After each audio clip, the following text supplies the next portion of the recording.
to streamline the conversation, we're going to be recording this meeting.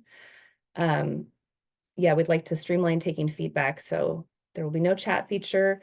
Team members will take clarifying questions during the presentation, but we ask that you wait for substantive questions towards the end of the presentation. This is particularly applicable with the discussion on emissions. It's a two-part presentation, so if you could wait towards the end of the second presentation, we're hoping that your questions might be answered with that second part. We encourage you to raise hands, and if we don't have time to cover all of your questions, we'll rely on the CEP IRP feedback form, which is linked here and is also on our website. With that, we'll turn the time over to North Plains Connector discussion with Jacob Goodspeed.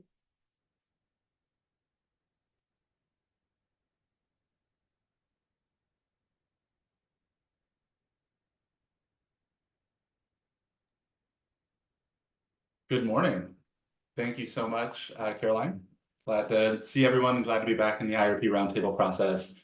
For those I have not met before, my name is Jacob Goodspeed. I lead a team here at PGE that thinks a lot about as we decarbonize, as we move toward House Bill 2021 targets here in Oregon, what are the ways in which we do that that provides best value to customers? How are we allocating capital prudently? How are we... Uh-oh.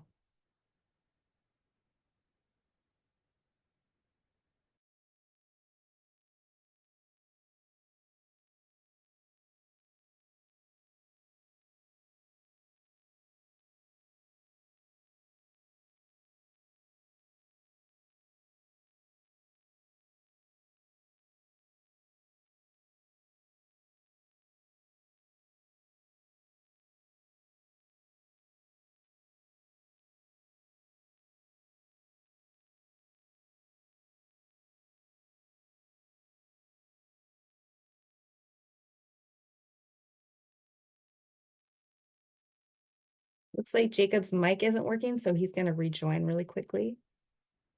Thanks for being patient.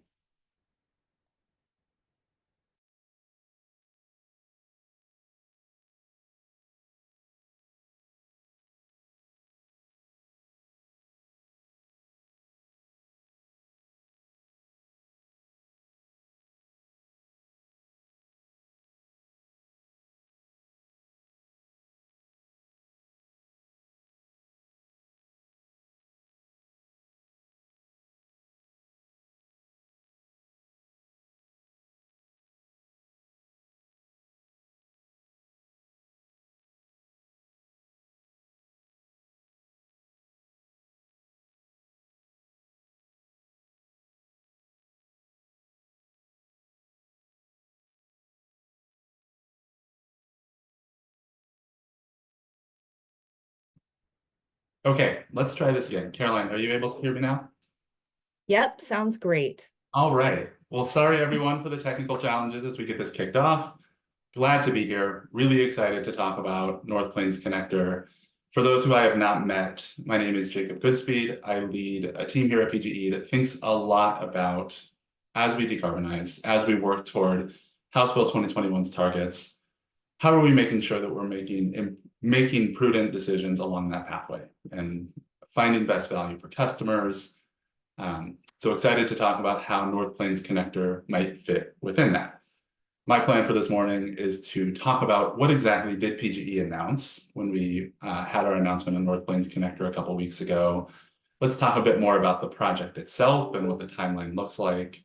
And then finally, I'd like to cap that off with maybe what is most relevant for this group, which is how will North Plains Connector show up in the remainder of the IRP process and in kind of over the next weeks, months, and potentially years as that moves forward. So we can go ahead and skip to the next slide, please. We will begin with a discussion that really ties this back to the 2023 CEP IRP, because our announcement last week is really a continuation of the discussion that we had in the last resource planning process, in which we identified as a stakeholder group that PGE will need to continue to add renewable and non-emitting resources here in the Pacific Northwest, here in Oregon, and that we should also explore whether additions of resources in climate zones that are either uncorrelated or that are semi-correlated with the climate that we see here in the Pacific Northwest, whether those resources could bring value to customers. So we shared this 4-box diagram back in 2023 of the types of transmission that we were exploring. North Plains Connector is pretty solidly in that upper right box. It is more toward the 2030, 2040 decarbonization targets. And we are wanting to explore with this stakeholder group whether it is a solution that increases affordability for customers as we pursue that. As a reminder, we noted in the 2023 CEP IRP that we would continue to assess opportunities that were longer time frame that may have a kind of element of partnership with folks elsewhere in the region. We should view the North Plains Connector announcement and continued work as that assessment. So based on that, I think maybe the question of what exactly did we announce, PGE announced a memorandum of understanding in which we would look to work with the Grid United team, the developers of North Plains Connector, to determine whether we could reach an agreement to participate in the project and whether it provides a value for customers as we go. So as we think about value for customers, that'll be an ongoing conversation that we have throughout the IRP process, throughout the CEP process. And that's one that we're really looking for feedback on from the stakeholder group. Let's go ahead and move to the next slide, please. Let's introduce what North Plains Connector is for folks who may not be familiar.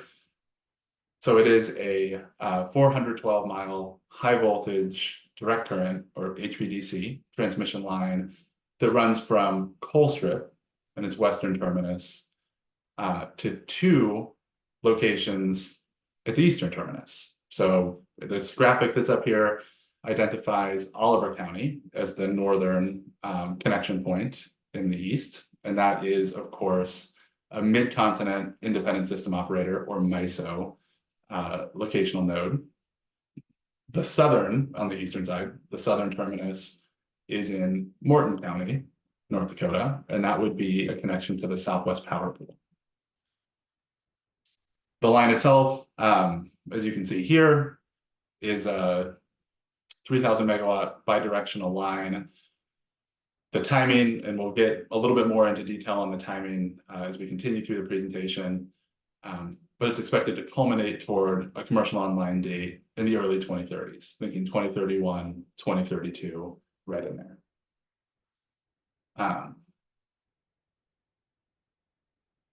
Let's go to the next one, please.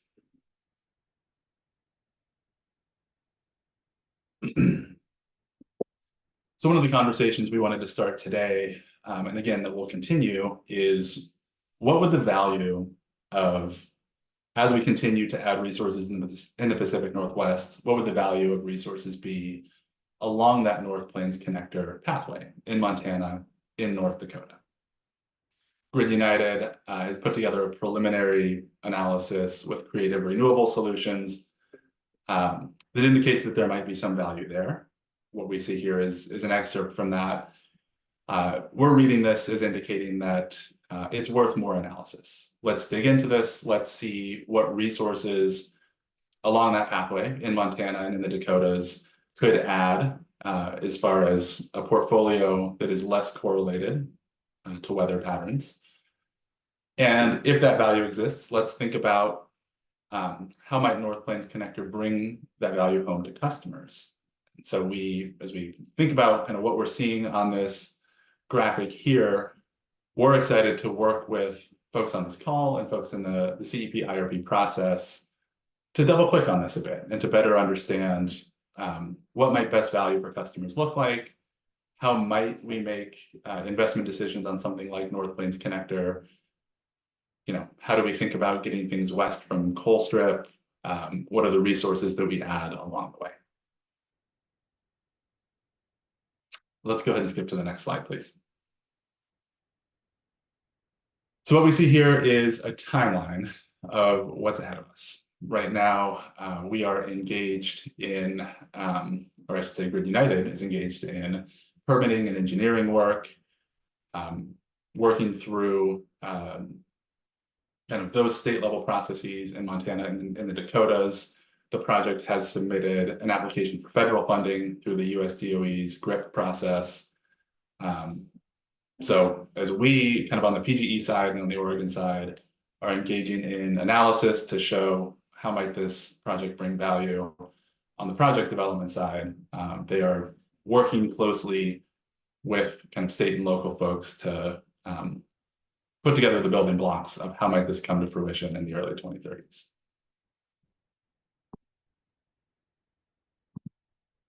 So I'll pause here. Any questions, any kind of additional things I can answer today? And I'll just offer that this is a quick intro to North Plains Connector and to the announcement that we made. This is by no means the end of the transmission conversation, and we'll see this folded into transmission conversations that we have in the future as we think about energy supply and the CEP IRP and how we get that energy supply home.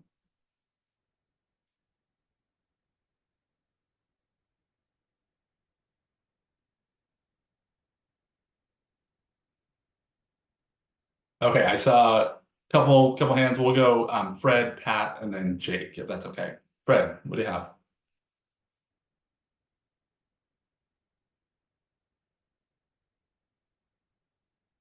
And Caroline, if you could help unmute folks, that would be helpful. I was getting a notification earlier that I couldn't unmute. Yeah, it's Fred Hewitt, Northwest Energy Coalition. Right. So I don't really have a question. I have kind of a comment or two at the appropriate time, but I'm not sure how that works with this format, which I have to say is a little bit too constrictive. So just let me know when it's a good time to maybe take a minute and give a response. Would love to hear your feedback when you're ready, Fred.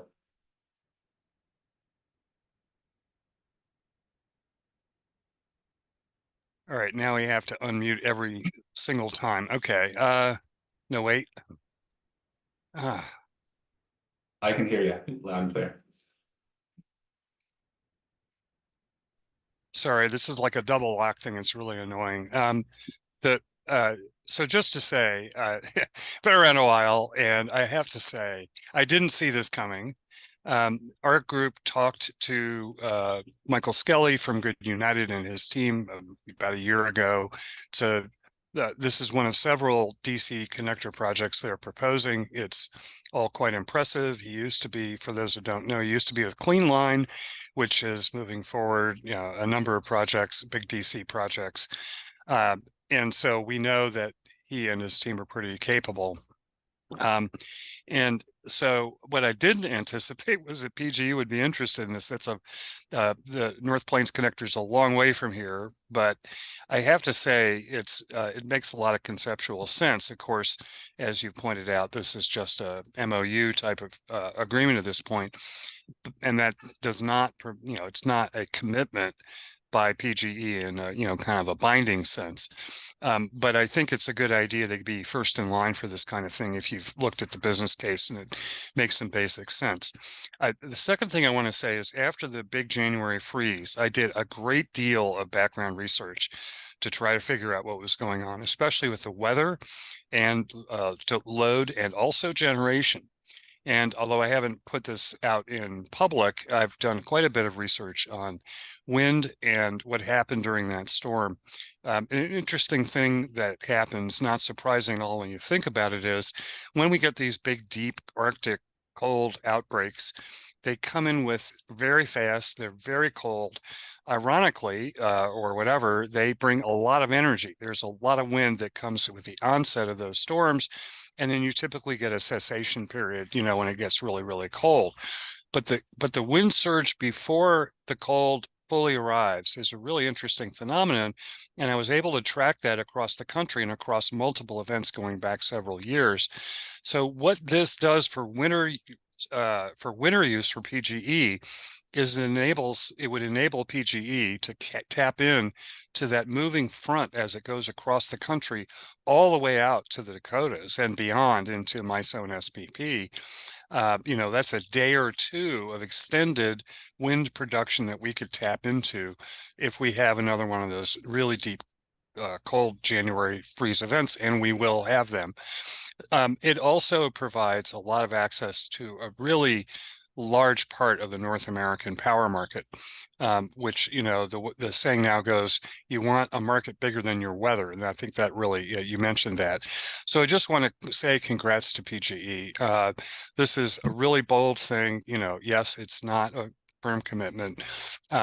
You know, just as a PG customer, I was kind of thrilled by this. Yes, it needs to be vetted for cost and for performance and all the rest of it. This project doesn't, you know, a long way from turning a shovel on anything. But I really think it's kind of a neat development. The last thing I want to say is I also hope, and I realize you can't talk about commercial discussions, I also hope PG is looking very closely at the Cascade Renewable Transmission Project, which is going to be built a lot faster than the North Plains Connector if it can get it off takers. That project, some people may know, is a DC line running down the Columbia River, in the Columbia River riverbed, from the Dalles down to Portland. And I think I've been talking with them for quite a while. You know, no project is perfect, no project is whatever, but it looks really good too. And it would help deliver a lot of the energy, you know, eventually from the North Plains Connector side, as well as just from East Side renewables. So just, you know, knocking on the door here at PG and saying, I hope you're looking at that one closely. Thank you.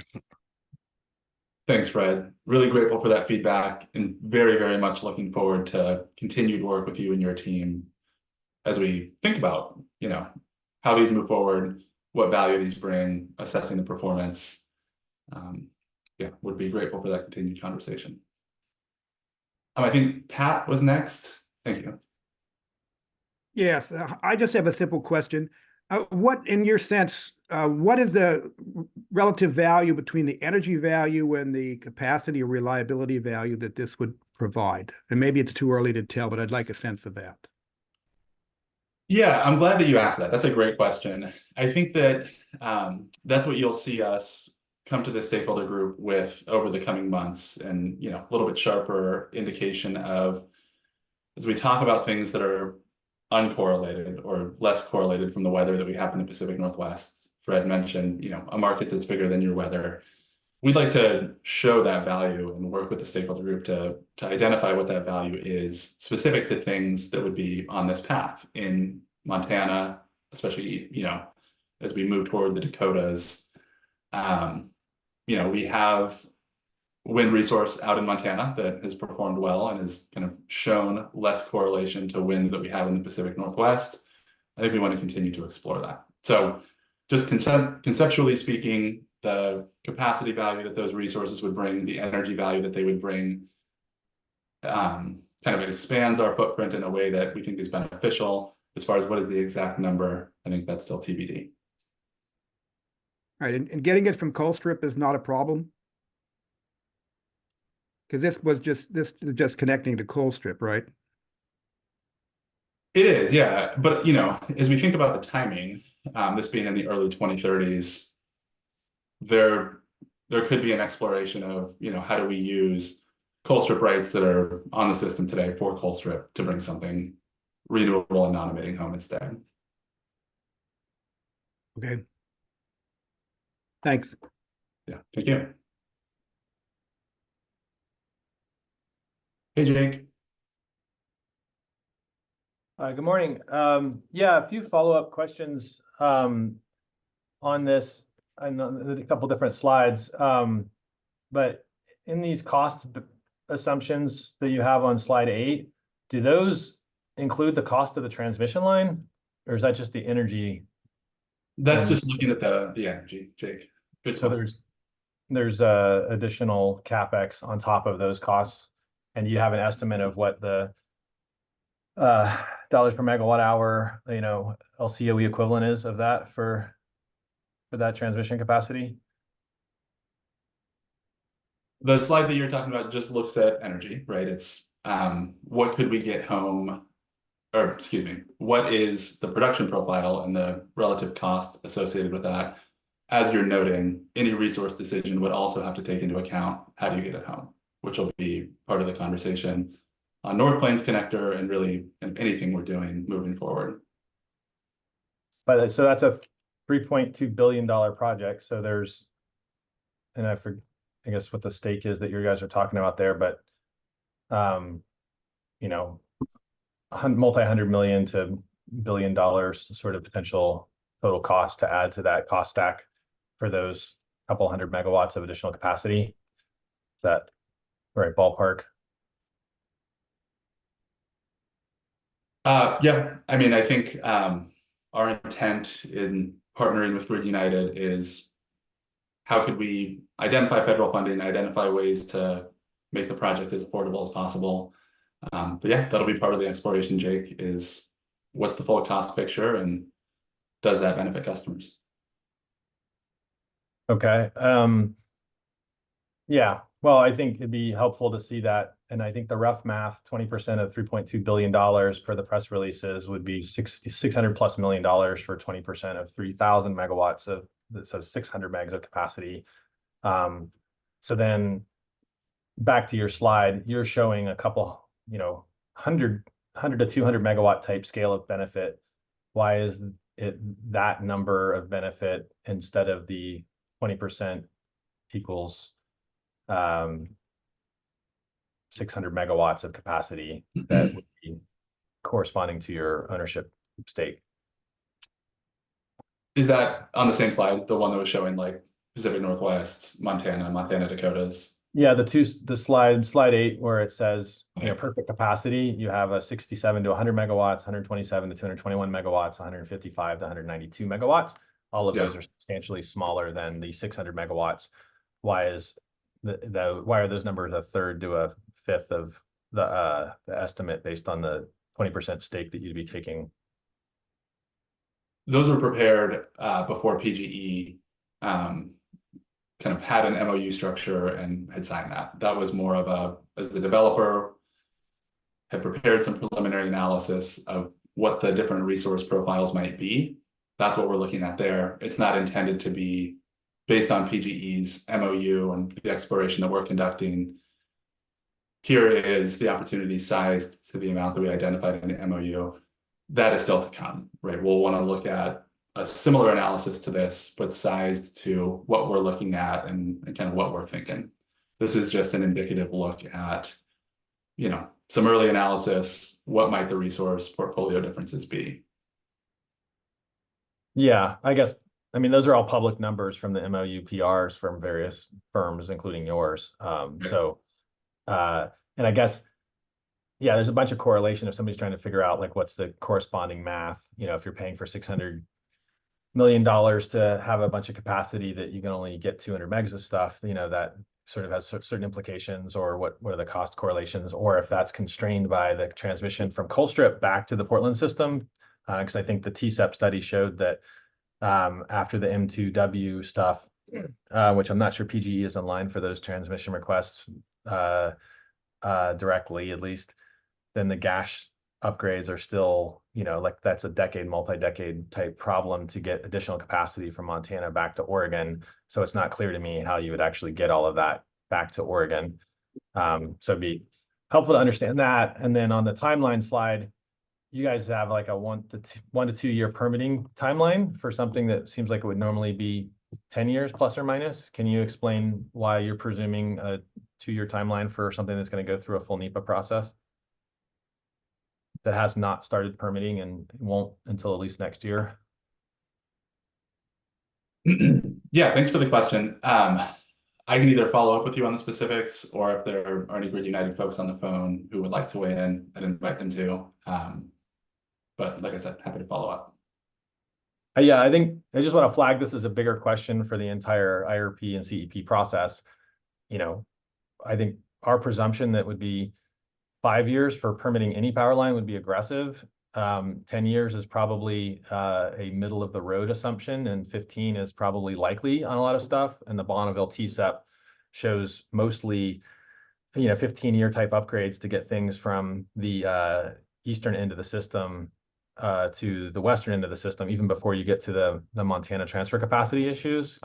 Anything coming from the east end of the state to your system triggered the Olympia, Schultz, Watoma, multi-100-mile 20-year transmission project from Olympia to the Mid-Sea area.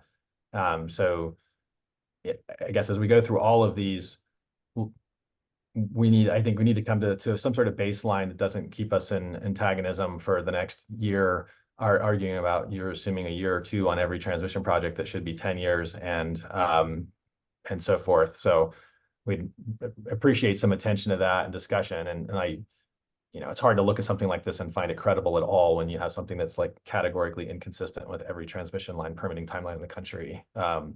It'd go a lot better. I think it'd be a better use of our time if we can have a better basis for that. So I think that should be a top priority at the front end of the IRP process. Thank you. Appreciate your insights there.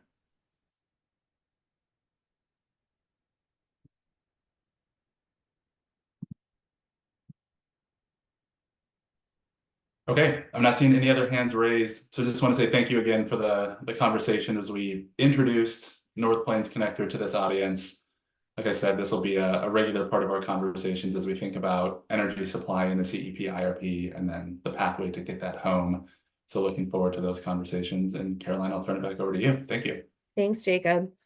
Okay, we'll go ahead and move on now to hourly energy and emissions accounting. Chris White's an analyst with IRP, and he'll start. And I just forgot before we continue, if you have not changed your name and put which organization you're representing, that would be really helpful.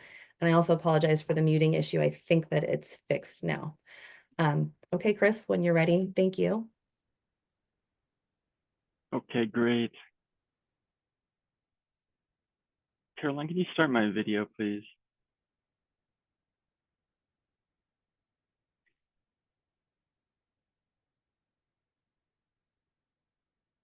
Okay, there we go. All right. Hello, everyone. My name is Chris White. I'm an analyst here with the IRP team. And I'm working on production cost modeling within the IRP. Okay, excited to talk with you about the hourly energy and emissions accounting. It's going to be part one. There's a part two that will follow with Rob Campbell. So just to kind of get us started here, what we're covering in this presentation. In this presentation, we'll be outlining what has been done and what PG will be doing over the next several months in preparation for the 2023 CEP IRP update.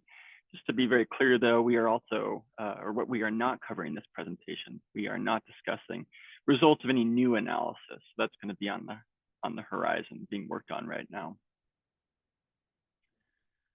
Okay, so hoping to accomplish in this presentation, a review the 2023 IRP modeling process as it relates to hourly energy and emissions accounting, discuss the evolution of the hourly analysis that was provided by PG and LC80 reply comments.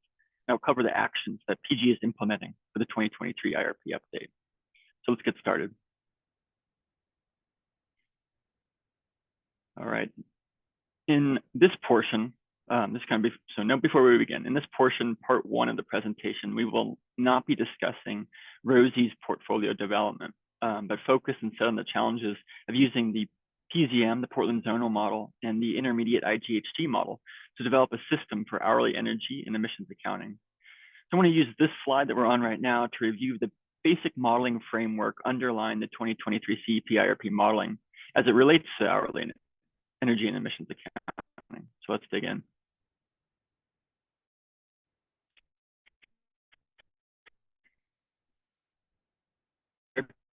He uses traditional production cost modeling, custom behavior as an input into ROSI's portfolio development. The PG zonal model, or PZM, uses resource characteristics and cost structures as inputs to economically dispatch all resource using a forecast of hourly prices across the WEC. Resource dispatch, or resource output, as well as variable cost, energy values, and net market purchases are all outputs of the model. Prior to the 2023 CEP IRP, the outputs from Aurora were passed to ROSI for portfolio selection directly. However, the problem with this method for the 2023 CEP IRP is that the PZM does not limit the thermal generation to meet the House Bill 2021 GHG emissions compliance. So in the 2023 CEP IRP, an intermediate step was created using the intermediate GHG model, or the IGHG model.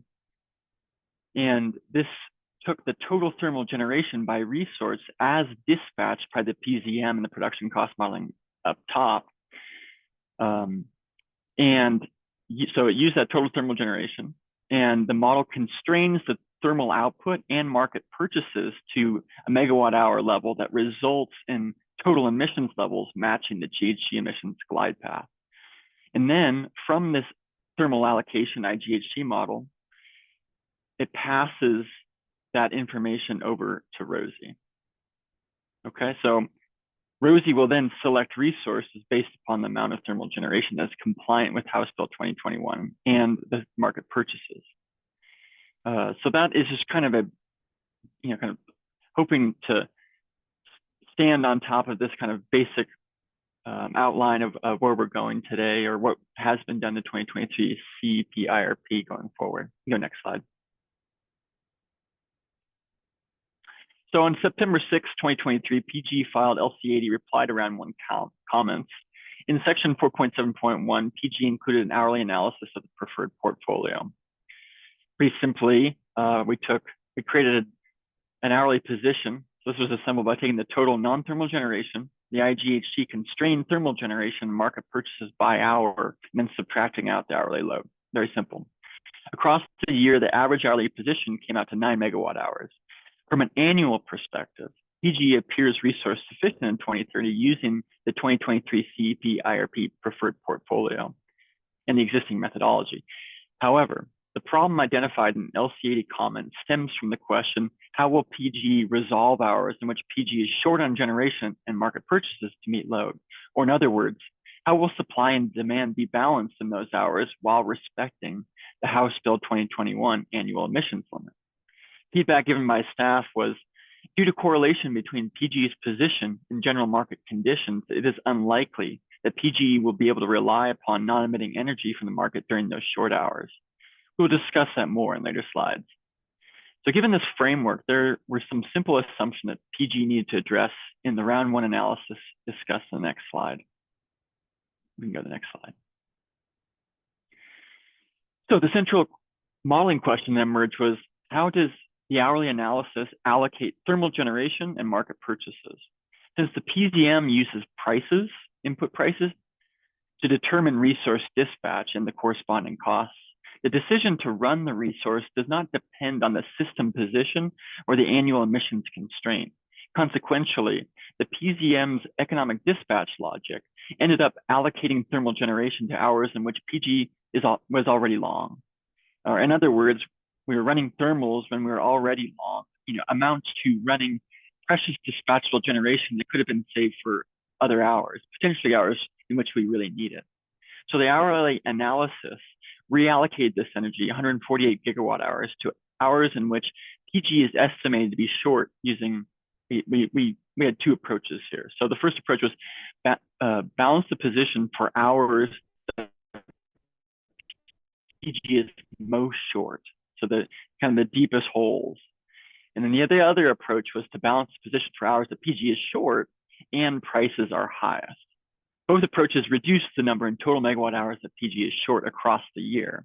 However, this analysis does not address the question posed in the previous slide. How will PG resolve hours in which PG remains short after applying thermal generation market purchases? In addition, we are interested in the emissions implications of how to address the remaining short hours. Next slide. This leads us to the hourly analysis provided in PG's response to round 2 comments. The key difference in the hourly analysis performed in round 2 comments compared to round 1 comments is that for hours that PG remained short, after allocating the thermal generation and the market purchases, PG assumed no availability for non-emitting generation that could be purchased from the market. Therefore, balanced position can only be achieved by making additional, we call it additional markers, and if there's no availability for non-emitting generation, are assigned the unspecified emissions rate, which is the current DEQ standards. By tallying all megawatt hours associated with the additional market purchases multiplied by the unspecified emissions rate, PG calculates the annual GHG emissions in this analysis. And the results are, the hourly analysis demonstrates that demonstrated that emissions would exceed the 1.62 million megaton CO2 equivalent. Okay, so that, that was, produced on November 21st, 2023, in the reply to staff round 2 comments. We can go next slide. So each of these analyses suggests an energy position with some hours of deficit.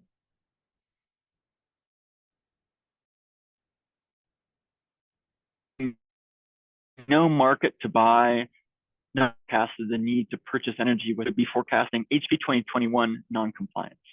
PG agreed with the parties who articulate these positions. To return to forecasted House Bill 2021 compliance, the argument goes, PG would need to add generation resources to the action plan. The response of PG was to disagree with the parties who articulate position, not on the fact that additional resources may eventually be needed, but how we arrive at that conclusion. To identify the type and size of the resources, as well as the timing of the incremental resource additions, PG needs to undertake a well-developed process, portfolio analysis, to ensure the investments present the best combination of cost and risk. So passing it through our portfolio analysis is going to be key. PG raised several concerns about its ability to accurately select specific need and resources within LC80. And these concerns are articulated in the following 2 slides. Let's go to the next 2. So I've got 2 slides here of what I'm titled as modeling concerns for GHG hourly analysis. The first 2 are somewhat lumped, but as it relates to the challenges in the round 1 and round 2 comments, which is allocating thermal generation and market purchases. The 2 approaches that were used for allocating thermal generation to serve retail load or sell thermal generation to the wholesale market were simplistic. That's also true for allocating market purchase and the shape of PG's resulting energy in hybrid storage dispatch. In the 2023 IRP CEP production cost modeling, storage resources were dispatched to price, meaning that the dispatch logic omitted important information about PG's system position and the emissions impact. Go next slide. Model overfitting. In fact, the next 2 modeling concerns are related to this model overfitting. PG did not capture any volatility in the influential input data, such as the shape of variable energy resources such as wind, which led to deterministic results that fit too closely to historical data. Similarly, resource adequacy, modeling C50 scenarios, PG applied C50 conditions to expected weather, plant operations, and hydro conditions. Yet there is no representation of the alternative resource adequacy modeling scenarios. And in addition, we have the hourly load profile. PG applied an hourly shape to the monthly load forecast to create an hourly load profile. However, PG did not explore alternative hourly shapes to capture variation in demand. So the top 3 here relate to essentially adding stochastics to our modeling process. The last modeling concern, and potentially the most significant, would be the non-emitting market generation. PG was unable to address the energy and emissions impact of relying on the WEC-wide emitting and non-emitting market without having estimates of the availability of WEC-wide emitting and non-emitting generation. We'll discuss the implications of this in the next 3 slides. Or I'm sorry, the next 3 slides. Okay, next slide. So the yearly intermediate GHG model in the filed CEP IRP utilized an assumption that PG was able to buy and sell non-emitting generation at times in which it was short and long.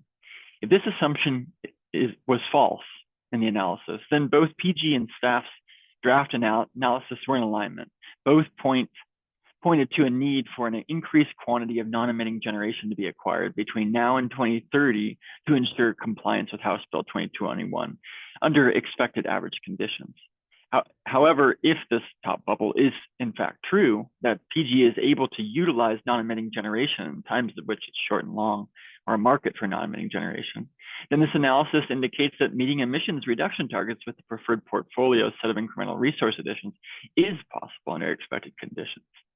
So this concept of the availability of non-emitting generation from the market is a kind of a linchpin of our analysis. Next slide. So from December 14, 2023, staff report, if PG is not able to access adequate non-emitting generation in the market when it's needed, the emissions resulting from the company's preferred portfolio could fall outside the company's 1.62 million megatons CO2 equivalent. We've established earlier in the round 2 comments that this appears true, given the assumptions of no non-emitting market generation. However, variation in non-emitting energy resources may be more highly correlated across PG's footprint than non-emitting energy generation profiles across the WECC, suggesting there is a correlation, or there is variation in non-emitting energy resources associated with the WECC footprint available to PG.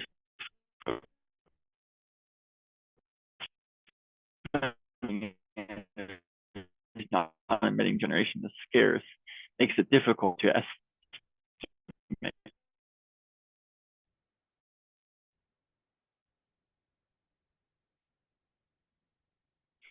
All right, PG's plan relies on the ability to access non-emitting generation at no price premium, also from the December 14th staff report. In the analysis provided by PG in the response to LC80 round 2 comments, PG assumed no market availability for non-emitting energy. And so did we move to the next slide here? There we go. One more. Oh no, I'm sorry, go back one.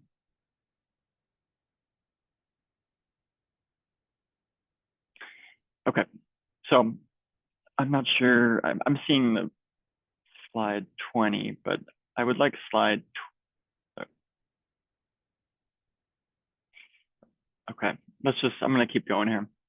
So in the analysis provided by PG in response to LCD round 2 comments, PG assumed no market availability for non-emitting energy.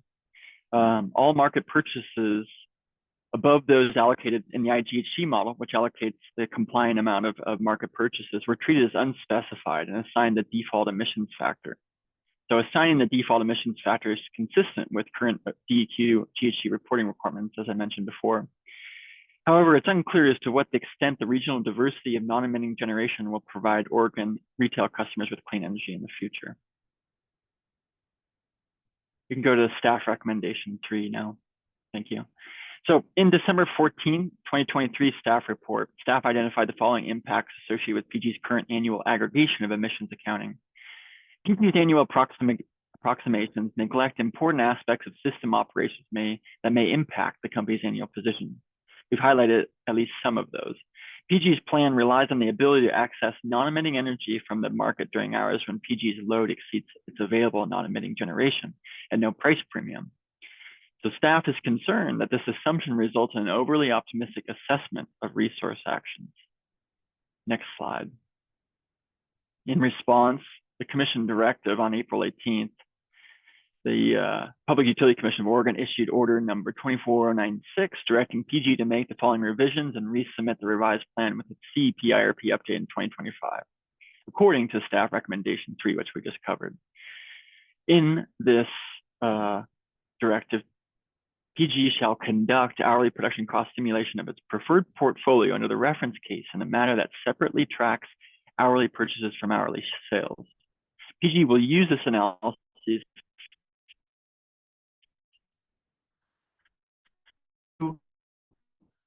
for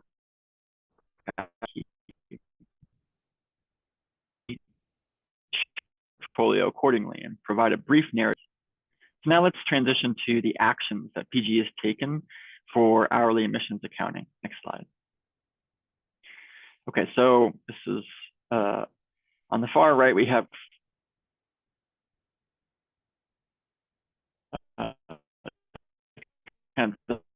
in regard to the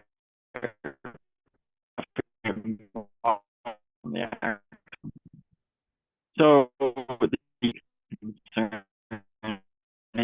market, and to address that, PG hired an external consultant to provide estimates of market availability for non-emitting generation and the corresponding non-emitting price premium. So that's in progress right now.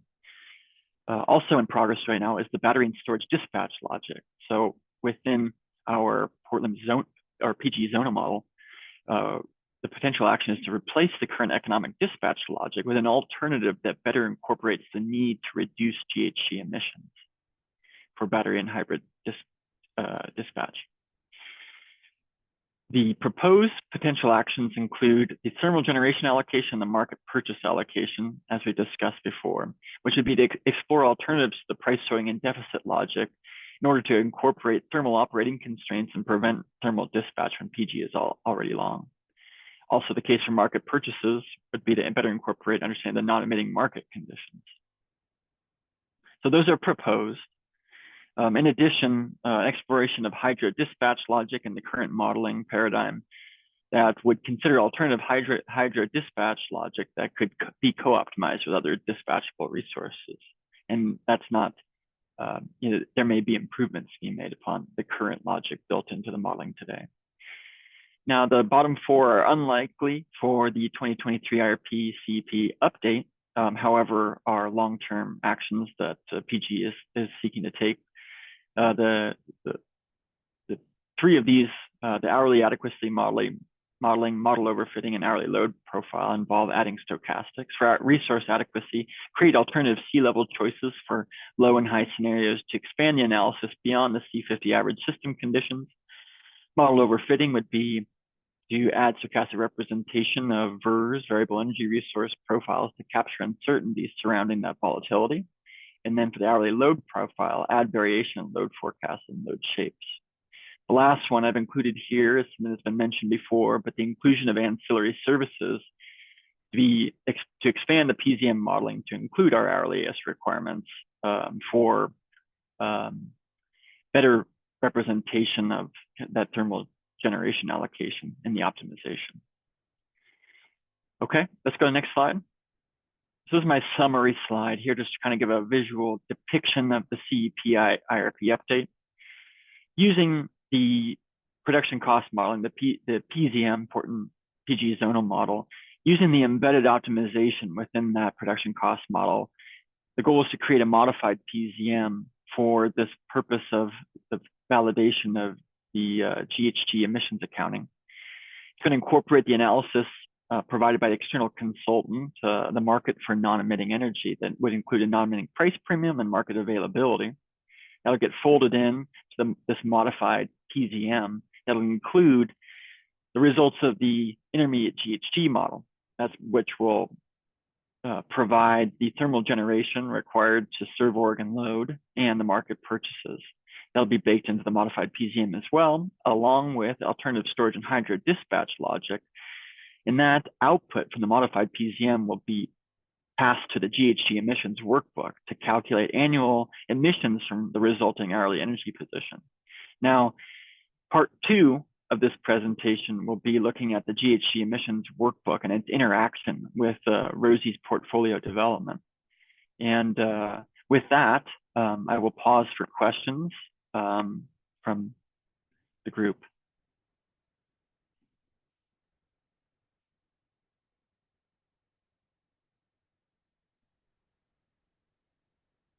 Hi there, can you hear me? Yes, I can hear you. Hi, Elaine Hart,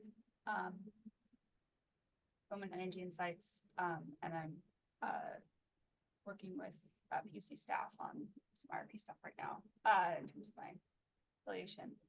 I think this is a helpful update so far. Looking forward to part two. One thing to think about, or maybe a question, is, short of going to stochastics in terms of the renewables and loads and all of that, is there, have you looked into whether your hourly load and renewable shapes at least represent the same weather year, and if that's sort of a typical weather year? One of the things that was discussed in UM 2225 was that the emissions could bounce around from year to year depending on weather conditions and hydro conditions, but at that time, at least, the guidance from the commission was to demonstrate that you could hit the GHG target under typical conditions. And certainly there are correlations between load and renewables in any year, including a typical year. And I know this has been a challenge in the past, ensuring that in production cost models, the weather years are kind of lined up across all of the data sets. So I'm just curious if you've attempted to do that. And if you haven't, that might be a strong intermediary step that you could take short of like full stochastics. No, I appreciate that, Elaine. It's a great point. And I think that is far enough down the road that we'll have plenty of opportunities to discuss different approaches for inclusion of average, or, you know, I guess variation around average system conditions. But in the interim, no, we haven't gone deep down the road of trying to represent that in the modeling yet. I think it's, you know, since we're highlighting improvements that we'd like to make, I think it was just important to include that for the long run. However, in the immediate, really, it's just the top 4 there that you're seeing in the modified PZM that are the focus. So I think we can come back to that, those topics in the future as well.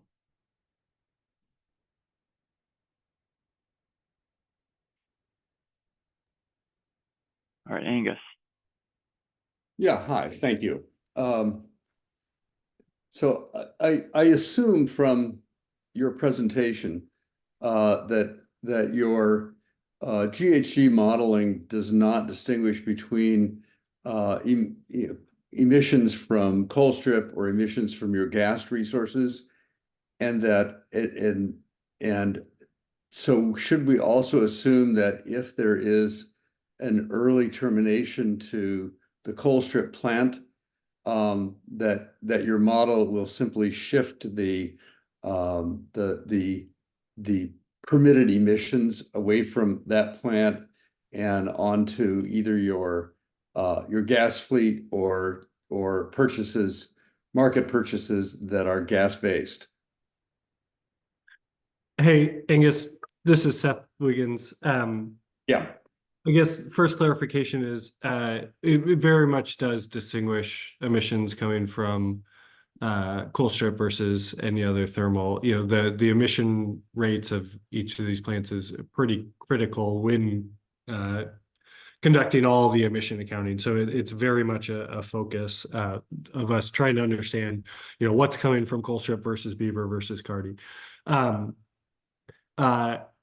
we'll continue. And so, yeah, if coal strip was taken out before 2030, as it's assumed right now, you would have, you know, basically the way we think about it is we have an emissions budget.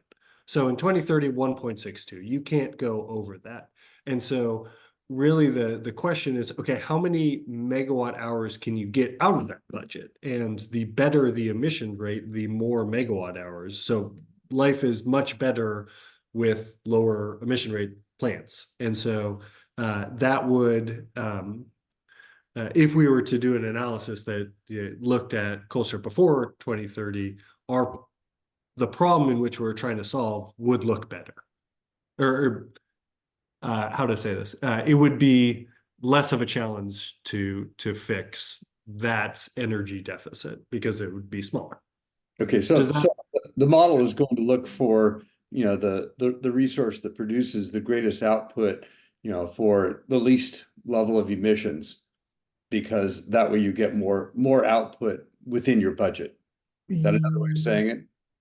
So yeah, this was a tricky question for us, because what we could do is we could just assume, okay, so there's some thermal portion that we are modeling that we're selling right now, and there's another portion that we're saying we're retaining. Well, again, the retention of the lowest emission facility, I think that's Cardi, is going to, you know, do the best for us. We're going to have a smaller problem to solve, but there are operational realities that we didn't feel comfortable just saying like, oh no, let's sell all the dirty stuff, keep the cleanest. And so what we said in the last filing was that, you know, there is a ratio of thermal generation across the plants, and we're going to maintain that ratio such that we're going to keep some of the dirtier generation for our retail load. And so it's this approach, I think, gave us a little bit more operational reality in the analysis, but it was not. It was a little more conservative than potentially we had available to us. So it was the assumption that we made that, you know, past couple years of generation, we fixed those ratios of plants, and we extended those forward as the total emission number came down. We have that same ratio. Should we adjust that? It's an open question. Love to hear your thoughts on that, or anyone's thoughts as to whether that should be revisited for the IRP update. So an operational constraint, for example, might be that you and your erstwhile partners in Colstrip aren't going to be ramping that plant up and down on a daily, hourly basis in order to try to hit an emissions output, an optimum emissions output. You'll be running it, based on technical requirements for keeping a coal plant, up and operating at some reasonably high level of efficiency, and you will fill gas in around that. Would that be so that reality that you're describing, that should be captured in the production cost modeling. The reality I'm talking about is that the PG retail load can't survive on Cardi alone in every hour, right? Like, so over the year, Cardi, we could get the megawatt hours at across the total, but we couldn't in every specific time, and so we're going to have to rely on to continue to rely on the dirtier plants for resource adequacy. So another operational option is you run the coal plant at some reasonably optimum level of efficiency, and you take what you need and put the rest on the market. Exactly. And so the most conservative approach is, just assume you take only the dirtiest generation. A more like the most liberal approach, and I think a little unrealistic, is we only take the cleanest. And so our in the middle approach was to say, okay, take the last, I think it was 3 or 4 years, just basically get those averages and apply them going forward. And a related but different question, is your modeling doing any sensitivities wherein you don't just comply with the minimum requirements of 2021, but you beat them by 10% or 12% or 15%? Anything like that? So it's a good question. What we saw in the last iteration was that there weren't unilateral activities PG could do that could reduce emissions and reduce costs at the same time. Basically, decarbonization is expensive, and the finding that we had, and that was consistent across all the analysis we did, and so we were forecasting very significant cost challenges with the resource procurement that we were going to have to do to meet those. And so for 2030, we only evaluated 1.62 as a reference case. We did look at various trajectories of getting to that reference case, getting to 2030 to that 1.62. And we did evaluate, I think there was one sensitivity where we looked at going a little bit faster and a little bit more aggressive, but it was consistent that, every scenario that went faster raised costs. And so we did look at it. We can do more if there's interest, but I think it's clear from the analysis that we've done, or at least strongly suggestive, that there's really no win-win-win in terms of decarbonization, cost pressure, and reliability. Okay, so we can kick this conversation down the road. I do hope that, we can, open the question or keep the question open of not just compliance, but compliance plus. And we'll talk about, what either, load center resources or renewables, some combination of load center resources, renewables, and storage might, create a favorable confluence that allows you to ramp, your emissions down a little bit faster. But we can talk about that down the road. Yeah, no, absolutely. I appreciate the comment. And, I would selfishly plug our feedback form for any way that you think would be most effective for us to look at that problem. Yeah, I'm sure organically we'll look for those solutions, but it really helps us when our stakeholders tell us what they think would be the most beneficial analysis, either in the IRP or just for general edification. So please do, if you have an idea of what you'd like to see, let us know. Okay, thanks. I think Jake was next.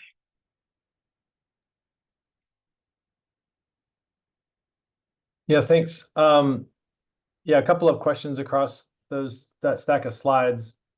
Can you explain how you're modeling the emissions of power that you buy from the market, and including maybe how that relates to related transmission assumptions? And I guess I'd highlight a couple of issues as you're answering that. So starting on the heat dome, Portland started buying multi-hundred megawatt chunks of power from California via the DC intertie. So we would expect during essentially most of the times system stress and the market going up. So we see those multi-hundred, maybe 700 megawatt even type purchases on a regular basis now for the last several years. So what are you assuming the emissions are from something that's coming out of California generally? And then in particular, for example, if you're using that to solve sort of super peak window type periods like 6 to 10 p.m., 7 p.m. At those times, California is essentially 100% gas. It's just evident from the CAISO models. They're running all of their gas flat out. So you have the entire gas fleet at maximum. So one probably shouldn't reasonably assume that those are zero emissions. And similarly, I think we understand like Pacificor is dispatching fossil units via the EIM into CAISO as well, that also have emissions content. And so maybe you can explain how you do that and what you're assuming on that basis, and then also talk about, what's the basis of your assumption of the availability of the DC intertie for such things, given outages and or the fact that other people have those transmission rights tied up northbound by 2030, and they're not necessarily available to you to use. Yeah, absolutely. Thanks for the question. This is tricky because, when in the LC80 docket, all the history that Chris went through, it was always just assumed that, okay, well, if we have to buy additional market purchases, they will get some carbon content, and any carbon content that's associated with those additional, call them balancing market purchases, would push us over 1.62. And so, if the rate was very small or the rate was very large, we're showing a problem. And so we just said, okay, well, it's a problem there. We're not given the limited time in the LC80. We didn't get too fine of a point on it. But it's a good question. So we assumed that it was just always going to be market purchases at the unspecified rate. So if we can get that, that would be the sort of the standard. But I think it's an entirely fair question to start thinking about. What in times of stress, like what's the likelihood we can't get that? Because everyone's got carbon targets they are trying to address. The non-emitting generation is clearly going to go first, and then you'll just go straight up the emissions rate in terms of people taking the lowest emitting resources and on up. So the scenario you're describing is entirely plausible in the future, thinking about, okay, well, in a time of stress, that 0.428 number might be far, far lower than what's available to us. Goes back, I guess the answer here, though, goes back to something Lane was saying, is that the expectation of this analysis that we're talking about is to be undertaken under expected weather scenarios. And there are, times of stress in an expected year, but we're not talking about those tail event years where things go extremely poorly. And so I guess I would say for now, we are looking at 0.428 for the additional market purchases, but it is an area of active investigation within PG as to the availability of even energy at the unspecified rate. It might be much worse. So your point's a good one. We have it's a concerning problem even before we start going down the path that you were alluding to. And when you say thank you. And when you say 0.428, that's 0.4% or 42%? 0.428 million or tons of CO2 per megawatt hour. That's what I'm talking about, right? Someone smarter than me, correct me. So what It's does that the sort of equate to on a unspecified emissions percentage? rate. What's that? It's an unspecified emissions rate of the market. So if we buy power that's unspecified, it's the carbon content that gets assigned to us, or that we use to report to DEQ. And what's that sort of equate to on a percent clean basis? It's effectively a gas plant, a moderately clean gas plant. Oh, so all market purchases are presumed to be a moderately clean, to use like a combined cycle type rate. In our analysis, yeah. Yeah. Okay. Yeah, I think our recommendations there. I mean, you're commenting on kind of what's a normal year, but I think the last since the heat dome event, I mean, we've seen just back-to-back bonkers years, and all of those things are amplifying. And given the load growth that's occurred since the heat dome, which might give one pause to contemplate the likelihood of keeping the lights on in the next heat dome type event in Portland, if there's a couple gigs more load in the Northwest by such time.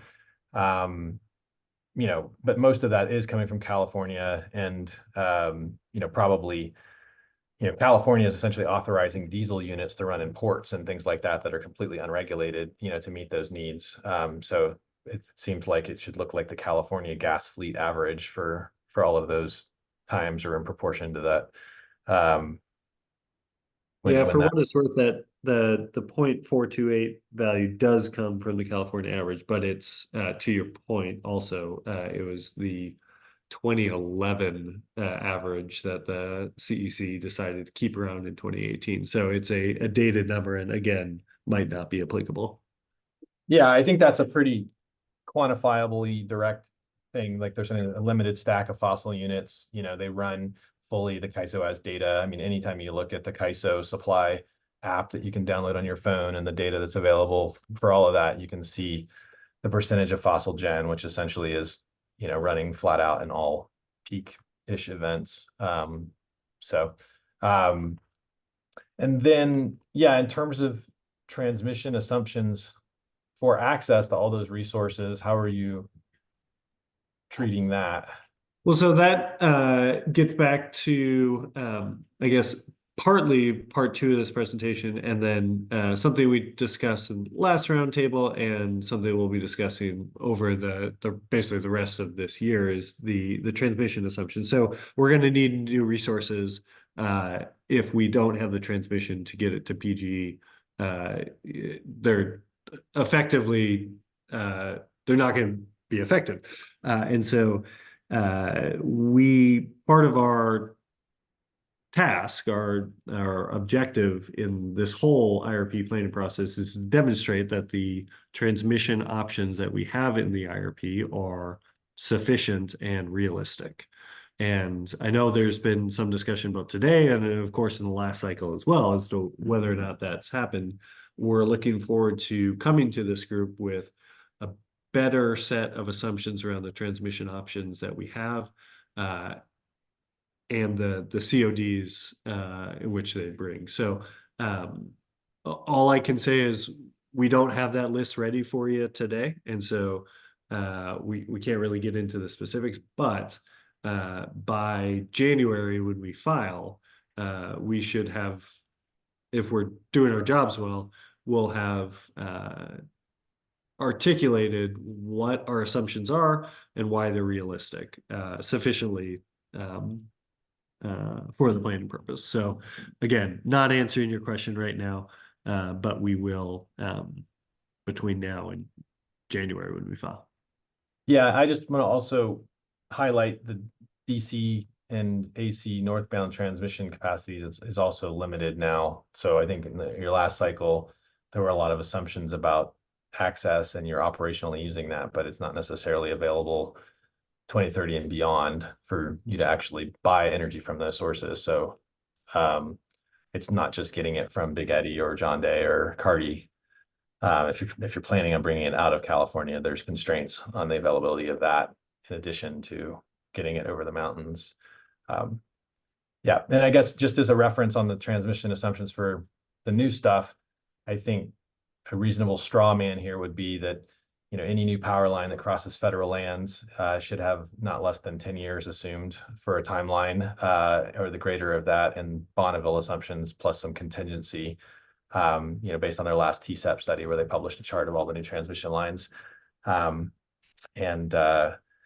That puts it at the lower end of the 10 to 15 years, and you know, it could be justified why something could be shorter than that. And we assume that, like, the effective system studies your colleagues did for all the Portland area projects has published timelines on those. So we assume everything would be not shorter than those timelines, you know, plus associated contingencies as well. That'd be a good benchmark to start with. Thanks. Yeah, appreciate it.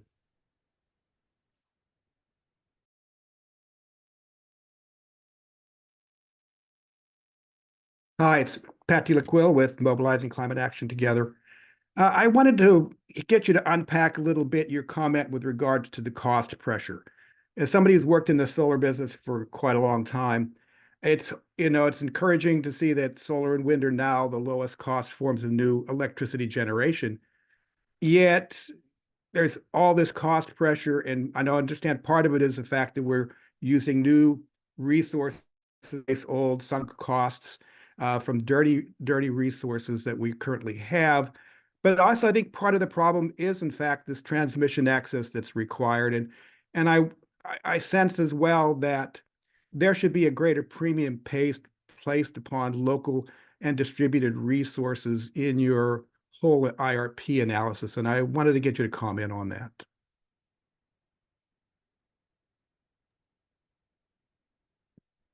Yeah, so I guess I would start with saying that I haven't seen anything that suggests that an energy transition is going to be anything but challenging from a cost perspective. You know, we need new resources, we need new transmission, and that costs money. There's no way around that. Now, there's a way to look at this so it's relative to other new generation resources. You could certainly make the argument that, okay, well, wind, solar, and storage is going to be a lot more cost effective than, or even distributed resources than, you know, a thermal plant.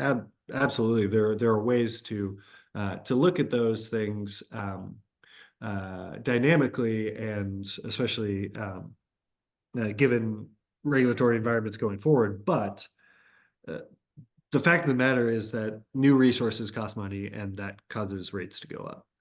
And in general, now again, this is relative to a lot of things, and so but it's important that we in this group are cognizant of the impact that our decisions have on people's lives, and they're going to be, if you look at the last filing, they are non-trivial impacts. even when looking at only the costs associated with generation resources. So not thinking about things like wildfire. The cost projections are substantial with the resource need that we've produced so far. So it's going to be a challenge, and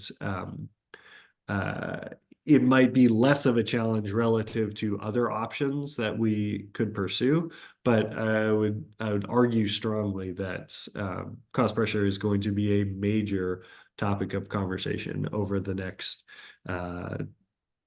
energy transition. Great, thank you. Mm. Yeah, I mean, I don't have a better answer either.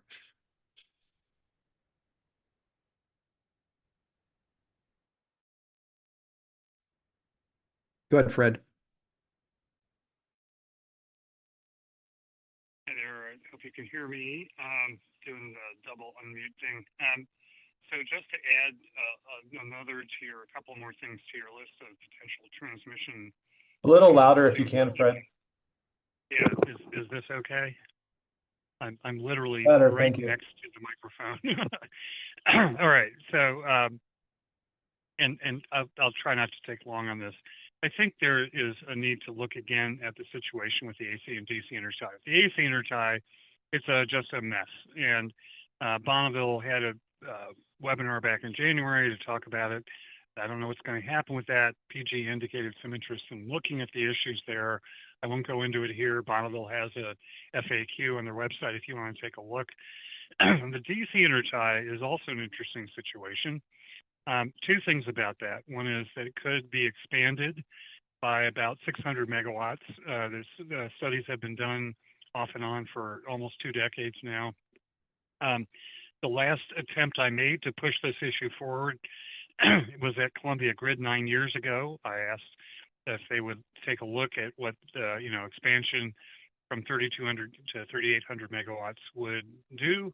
They rejected it with the rudest letter I've ever had in a professional context because of the attitude of one of their members, and that's all I'm going to say about it. But I think that is a potential project worth looking at. This 600 more megawatts bidirectional. But the bigger issue is the south to north constraint that currently exists from Southern Cal up to the Northwest. 1,000 megawatts, this 3,200 megawatt technical capability. I have talked to LADWP, the path operator. They didn't want to give any real details, but I gather it has to do with the difficulties of managing the AC network around the Southern Cal terminal at Solmar. But it's pretty evident that raising that limit, even if it's not from 1,000 all the way to 3,200, but even to 2,000 or whatever numbers may be possible, would be enormously beneficial to both regions.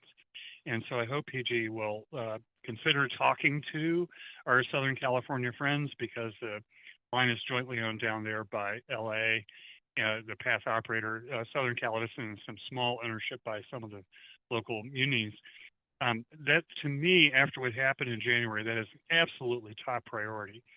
The DC was out in January for good reasons, actually. It was designed, there was a multi-month upgrade for one of the big incoming lines going to Silmar that had to be done. They had to schedule it. It unfortunately happened right before the work on this started, right around the time of our cold wave. But I think we really got to look really seriously now at upgrading that DC south to north capacity. Would have a direct benefit to PGE and all the adjacent utilities here, especially on the west side. I just wanted to put that in there. Thanks. Thanks, Fred. That's insightful, and it's good that you're spending a lot of time thinking about that. Just to make sure we don't that doesn't get buried in the presentation, would you mind directing some of those comments into our feedback form? That'd be great to have. Yeah, sure, I can do that. Thanks. Great, thank you. And I'll just weigh in and highlight on Fred's point, totally support that entire line of logic, and I hope PGE will commit to working proactively to facilitating that. We know some of that's operational on the south end of the line, but it's 1,000 versus 1,900 of current rated capacity on the Bonneville end of the line versus the south of Knob end of the line. And I think that certainly should be a priority. And related to that as well, I know in Bonneville has, Fred alluded to the AC intertie constraints on additional scheduling points and so forth. And, I know PGE has some interest in this given its participation in the intertie. But my understanding, that effectively in terms of the AC intertie, it's the primary owners, PGE and PAC, consenting with Bonneville to, allow adding the scheduling points is the constraint. So, I guess at what point we learn whether PGE is going to unconstrain that, or is it conditioning on other things that relate to its kind of personal ownership of things coming off of that or not. Would like to understand. And then third, back to Pat's point about the DG and energy efficiency, would like, I think in the last IRP conclusions, PGE acknowledged that the model would always choose more DG or CBI type projects despite their additional costs in all of the model runs. And we had a long discussion where PGE acknowledged that it was constraining the Willamette Valley side, distributed generation, et cetera, on that side. So we'd like to ask PGE to commit to running unconstrained scenarios that don't limit the amount of distributed generation in Willamette Valley side and on-system solar and energy efficiency resources in this cycle so that we can get those numbers. And PGE commit to doing that. We don't, we talked a lot about cost impacts and so forth, but if the model is being arbitrarily constrained, then we're never actually going to see what those trade-offs are. And I hope PGE can commit, hopefully today, that it will do that so we can focus the discussion on what are the mix of cost assumptions and project characteristics rather than whether or not we're going to arbitrarily constrain the model. I guess I would ask for clarification there. So there was no constraint of distributed generation or any DERs in the last IRP. So all DERs and additional energy efficiency that were available to PGE established in the DSP went straight into the what does available mean, Seth? I mean, you assumed something that limited the availability, right? I mean, it's every rooftop important, in bounds, then you're assuming that, you could do 2,000 megawatts of distributed generation, because that's not technically impossible at all. It's just a cost question. That could all be, you could build 1,000 megawatts of rooftop by 2030, no problem, if we chose to. But I think you made it clear last time that that was not something the model was allowed to choose for. Well, the total technical potential, again, was established through the DSP that comes into the IRP. So if there's, I guess I'm trying to understand. So are you saying that the total potential that we put into IRP was less than what you think is available? Yeah, I mean, if it's less than every single rooftop in Portland, I mean, there's different scales of solar that could be built on system, but your transmission extends out to Salem. So there's, huge farmland available. So there could be 3 megawatt, 10 megawatt, 20 megawatt, 100 megawatt projects on that side of things. And on terms of rooftops, there could be 100 kilowatt, 200 kilowatt, hundreds of 5 kilowatt system. I don't really know or care what the DSP says. Like unless there's a reason you literally can't put a distributed rooftop project on, that should be functionally unconstrained, subject to what is the cost assumptions. Sure. Yeah. No, I agree with you that whatever is technically a potential for PG to add it to our system, it should be in the capacity expansion model. I'd argue we should pay attention to the DSP because that's where the best planners about the distributed system are trying to create those estimates of total technical potential. That said, those very planners will be presenting both the technical potential and the updates to the cost parameters in I don't think it's in the July roundtable, it might be the August, but I can follow up with you as to when they are presenting. And if you have, again, I'm gonna go back to this plug, if you or literally anyone else on this call, if you have feedback as to what you would like to see out of that, or really any component of the IRP, please do use the feedback form. It is important that we capture this feedback and document it and incorporate it as appropriate. So I appreciate Yeah, I the think comment. just concisely, I think for DG, we think 500 megawatt, 1,000 megawatt, 1,500 megawatt, 2,000 megawatt, 2,500 megawatt cases, with different mixes of residential and commercial scale in the Willamette Valley. We've been through scoping meetings with Bonneville. You can build 5,000 megawatts of solar in the valley with essentially no upgrades. It's a pretty robust system, so you can literally cover PGE's peak demand without building any new wires over the mountains. So again, 1,000, 2,000, all the way to 5,000 megawatts, I think is an appropriate set of cases. And what the split of on system and off system are, should be what we're focused on, not any other constraints to that. And those things may produce costs, but it might be that the cost of those things is less than $1 billion power line, or is capable of happening in 3 to 7 years instead of 10 to 15. For sure. It's just not the time right now to discuss those assumptions, but again, use the feedback form and show up to the roundtable. I really think it's the August one where we will be discussing that. So I appreciate it.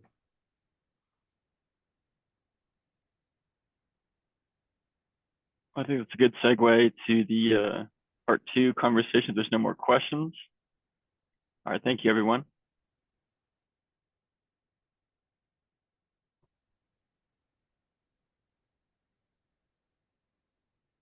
Okay, hello everyone, I'm Rob Campbell and I'm an analyst on the IRP team. I'm going to be taking on part 2 of this presentation, where I'm going to talk about PGE's planned method to allow for the hourly modeling improvements that Chris was just discussing to inform our resource selection and portfolio analysis. Like Chris mentioned for his presentation, I'm just going to be talking about methods, not going to be presenting any results about PGE's energy position or modeled resource additions. So, thanks for bearing with us as we move through some pretty technical modeling details to lay the framework for what we're going to be doing with some important modeling moving forward with the IRP update.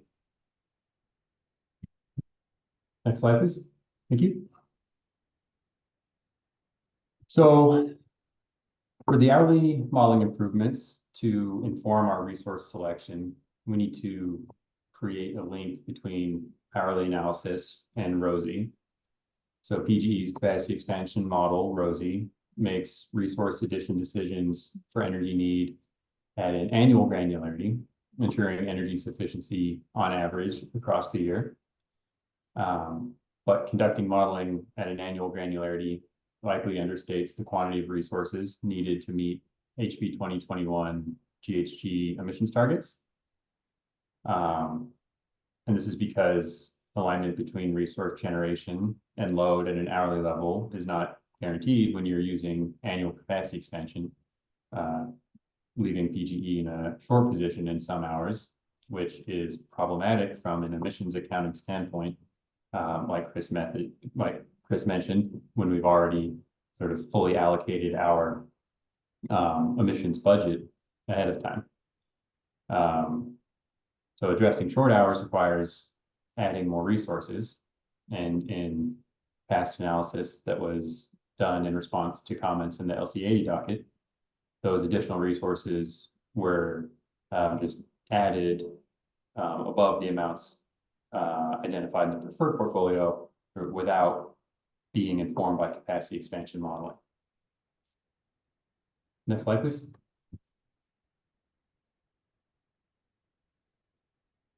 So with that said, the goals of the new method are to produce a portfolio that provides sufficient energy and meets HB 2021 GHG emission reduction targets at an hourly level, and that does so while incorporating principles of portfolio optimization so that resource additions are targeted at meeting the objective, and thereby creating an energy adequate and compliant portfolio in a more informed manner than the guess and check approach that was used in the previous analysis. So incorporating optimization is important because we want to make informed decisions about the cost and timing of resource additions that may impact our preferred portfolio and action plan. Next slide, please. In order to accomplish these goals, we have an enhanced capacity expansion modeling approach that uses a process that connects ROSI and PG's hourly analysis to account for the coincidence of proxy resource generation profiles with forecast hours of energy need identified in the hourly analysis. The new method encourages the addition of resources in ROSI that are most effective at addressing hours of need identified in the hourly analysis, using a couple of new components, one being a new metric that captures the coincidence of generation with hours of need, and the second being a new constraint to influence resource additions in ROSI to target those hours of need.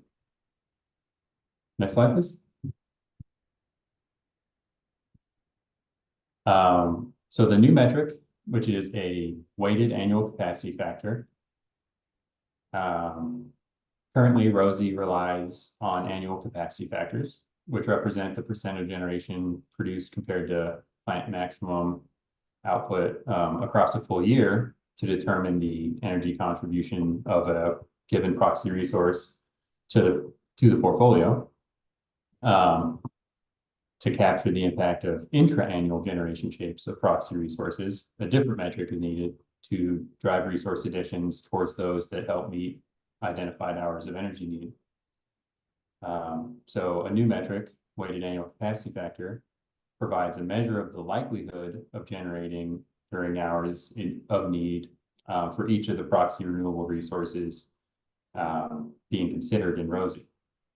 The new metric can be thought of somewhat similarly to the concept of an ELCC, where ELCC represents the likelihood of providing capacity for resource adequacy. A weighted capacity factor measures the likelihood of generating during problematic hours identified in the hourly analysis. Weighted capacity factors are not going to replace the use of capacity factors, annual average capacity factors, for determining the amount of energy that a resource provides to the portfolio, but it adds an additional dimension for ROSI's decision-making in resource additions, and provides a link between the annual scale capacity expansion in ROSI and the hourly emissions accounting analysis. I see we have a question. If this is a sort of a clarifying question, happy to take it now. If it's sort of more substantive discussion, I'd like to wait till the end. So yeah, if it's a clarifying question, please go ahead, Pat.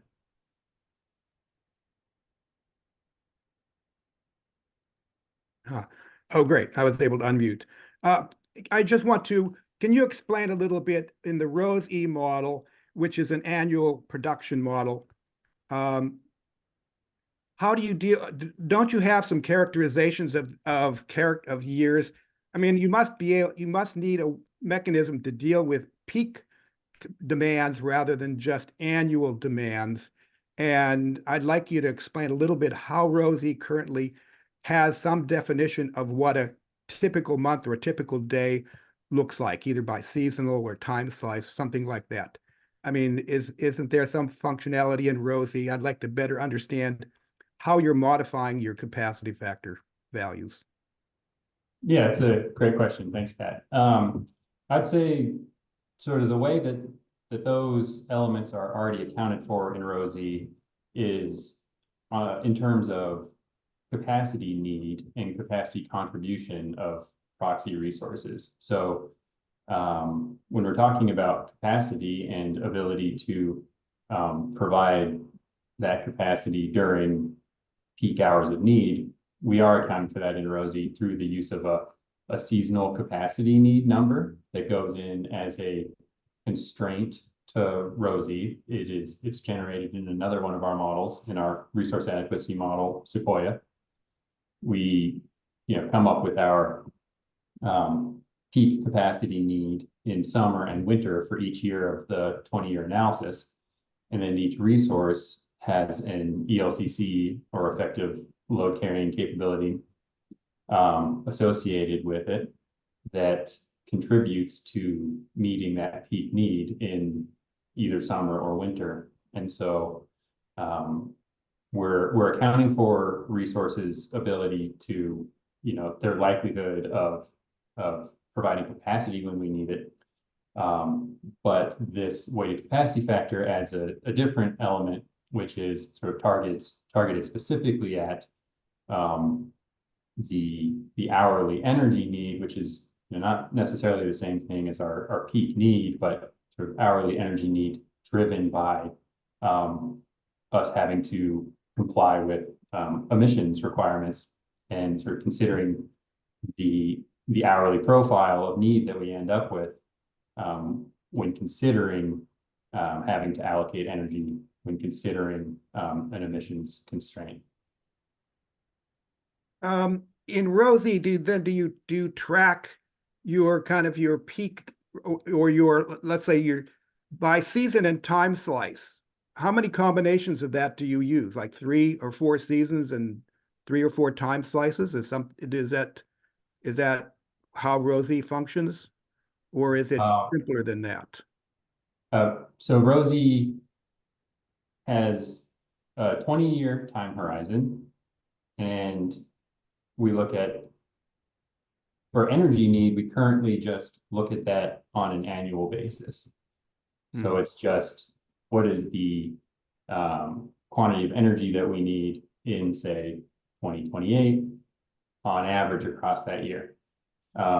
For capacity need, it's split into 2 seasons, summer and winter.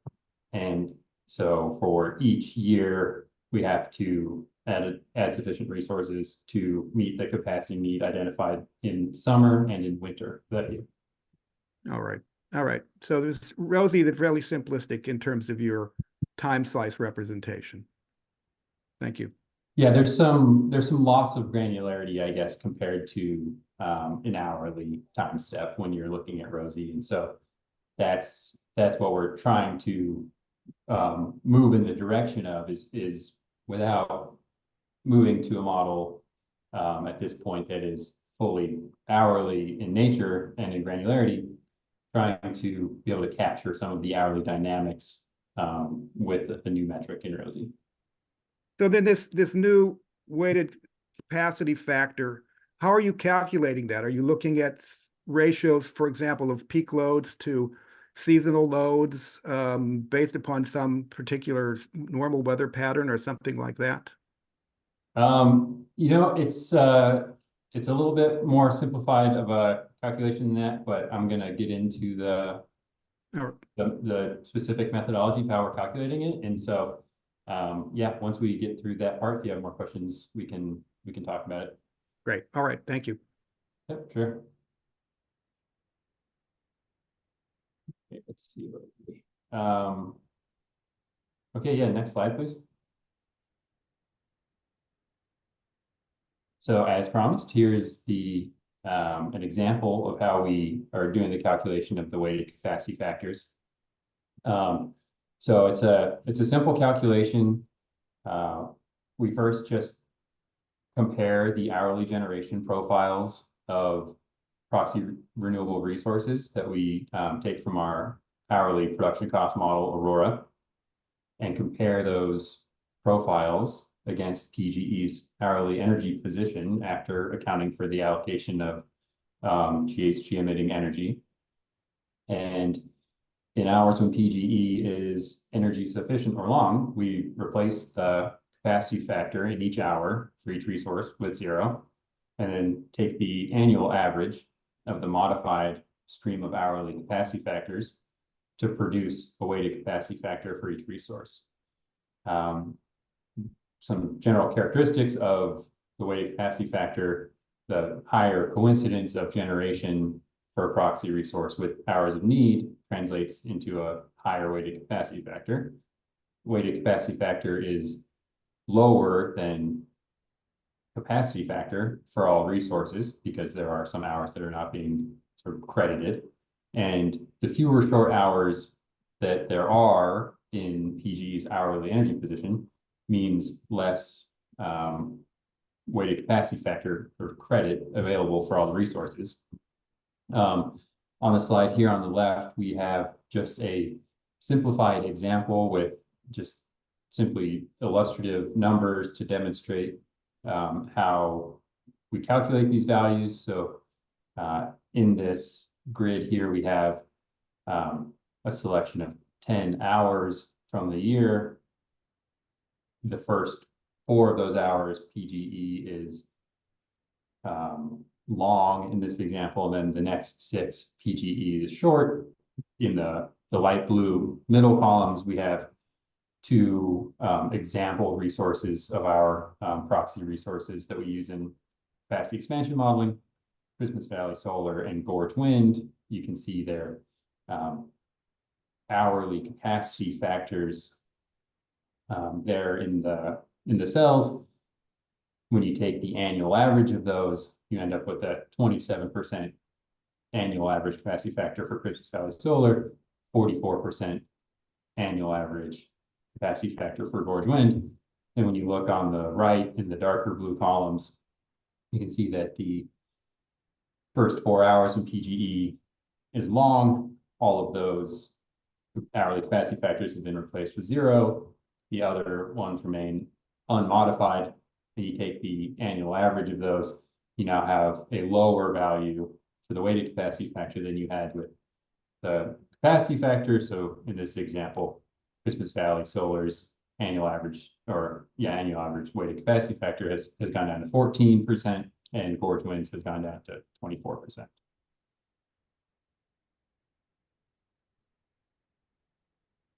Next slide, please.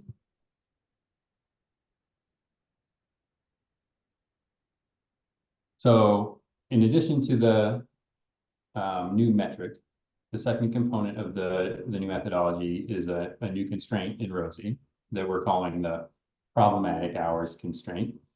The total contribution of each proxy renewable to meeting the constraint in each year is its weighted capacity factor times the megawatts of the resource added.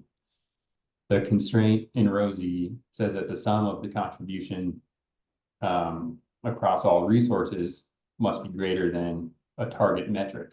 The target metric is just a unitless value that encourages the addition of those resources that contribute most effectively to achieving hourly sufficiency.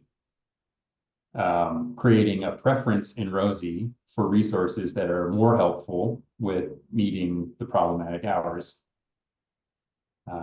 Like any other constraint in ROSI, optimization will meet the constraint using the lowest cost combination of available resources. Meeting the constraint while minimizing costs is how this method improves upon the guess and check and provides a more informed resource build-out. One thing to note about the methodology is that this constraint is only being applied to renewable resources. Because storage is a dispatchable resource, it is handled differently. So while resource additions are still added they all are helpful in addressing hours of energy need. They're not included in the constraint. They're still added in ROSI to meet capacity needs, and then are added independently into the hourly analysis and dispatched within that analysis to help minimize the hourly deficits. Next slide, please. This is just a simple illustration of what the constraint sort of looks like in ROSI. So using the same 2 example resources, Gorge Wind and Christmas Valley Solar, the constraint, if those were the only two resources that Rosie had available to it, the constraint would say the contributions of the sum of the contributions from those two resources has to be greater than or equal to the target metric, which again is just a unitless value that is put in there to sort of drive resource additions towards these beneficial resources. A potential solution to that problem that Rosie could find if the target metric was set to 100, given the weighted capacity factors from the example before, you could add 300 megawatts of Gorge Wind and 240 megawatts of Christmas Valley Solar and meet that target metric. Again, these numbers are just illustrative to demonstrate how the constraint would function. Next slide, please. So how do we know if the constraint is producing the desired result, which is a compliant portfolio when viewed at the hourly level? So a 2030 resource build out from Rosie produced using the new constraint is passed back to the hourly analysis to assess the impact on PGE's hourly position and annual emissions. The new constraint will result in a larger resource build out than when meeting the annual constraints only, but may not prove to be sufficient at an hourly level necessarily. So if the first portfolio produced is not sufficient, we will iterate between Rosie and the hourly analysis to target remaining problematic hours until none remain. So you have a hand up, Elaine.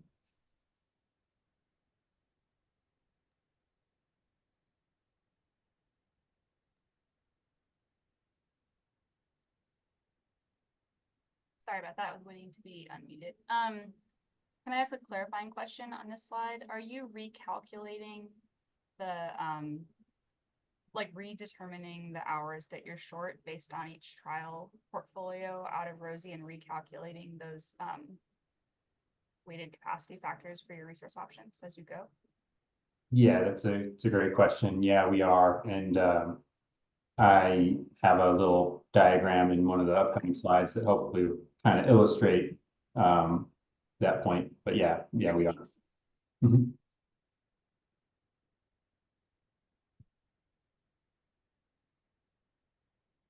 Okay, next slide, please. So in terms of the iterative process, the new resources from each iteration are added to the portfolio in PGE's hourly analysis. Energy from the new resources contributes to PGE's hourly energy position based on the hourly generation shapes of the resources, reducing the number of hours of need each time. With each iteration in Rosie, resource build out increases because of declining weighted capacity factor contributions. So each time new resources are added, the hourly position and annual GHG emissions are checked, and iterations occur until GHG targets and hourly sufficiency are achieved in the hourly analysis. And then the final version of the portfolio found to be sufficient in that view of things is passed to Aurora for testing so that we can see how it performs using our more sophisticated production cost modeling capabilities. Next slide, please. So to Elaine's question there, to illustrate an important component of the iterative process here, each time we iterate, the number of short hours decreases, reducing the likelihood of renewable resource generation coinciding with hours of need, thus lowering weighted capacity factors and driving larger resource additions targeted at meeting the remaining hours of need. And this is just a simple illustrative example of what that might look like in the iterative process with just illustrative numbers again. So say in iteration 1, you start with 3,000 short hours in the year. You calculate the weighted capacity factors of your two resources available in this example, Gorge Wind and Christmas Valley Solar. you have 24% and 14% for those resources respectively. You do a ROSI run, it produces a resource build out that you add back into your portfolio, reducing the number of short hours, thus reducing the weighted capacity factors of each of your resources. You then put those back into ROSI, run ROSI again. Because the weighted capacity factors are lower, you end up with a larger resource build out. You put that back in the analysis. You now have fewer short hours again, and you calculate your weighted capacity factors again based on that hourly position, and they're lower once again. Okay, next slide, please. This is the last slide on this topic, and it's just an illustration to hopefully sort of clarify what the process I've just been describing. So kind of the full process, the way it looks here is with the first iteration, we start with PGE's base portfolio in the hourly analysis. You calculate a set of weighted capacity factors for your proxy resources in ROSI based on the hourly position when only considering the base portfolio. You put those weighted capacity factors into ROSI along with a constraint. ROSI produces a resource build out. We're calling that resource build out 1 here in this diagram. In iteration 2, you add that resource build out to the base portfolio in the hourly analysis, recalculate your energy position, and then recalculate your weighted capacity factors to have a second set of them. You then put those in along with the first set into ROSI, and you have a second constraint similar to the first that now must be met with the lower weighted capacity factors that produces a second resource build out that is larger than the first. You then add that one in for your third iteration to the base portfolio in the hourly analysis, recalculate weighted capacity factors. They go in along with the previous 2 sets into ROSI, must satisfy a third constraint, produce another resource build out that's larger again. Each time you repeat this process, you check for sufficiency and so hourly energy sufficiency and hitting your GHG targets in the hourly workbook. When a sufficient portfolio is produced, then you pass that final resource build out to Aurora for final testing. And with that, we're at the end of this section. So if there are any questions, we can take them now.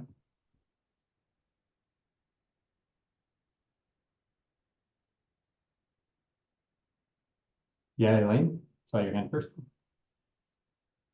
Thanks.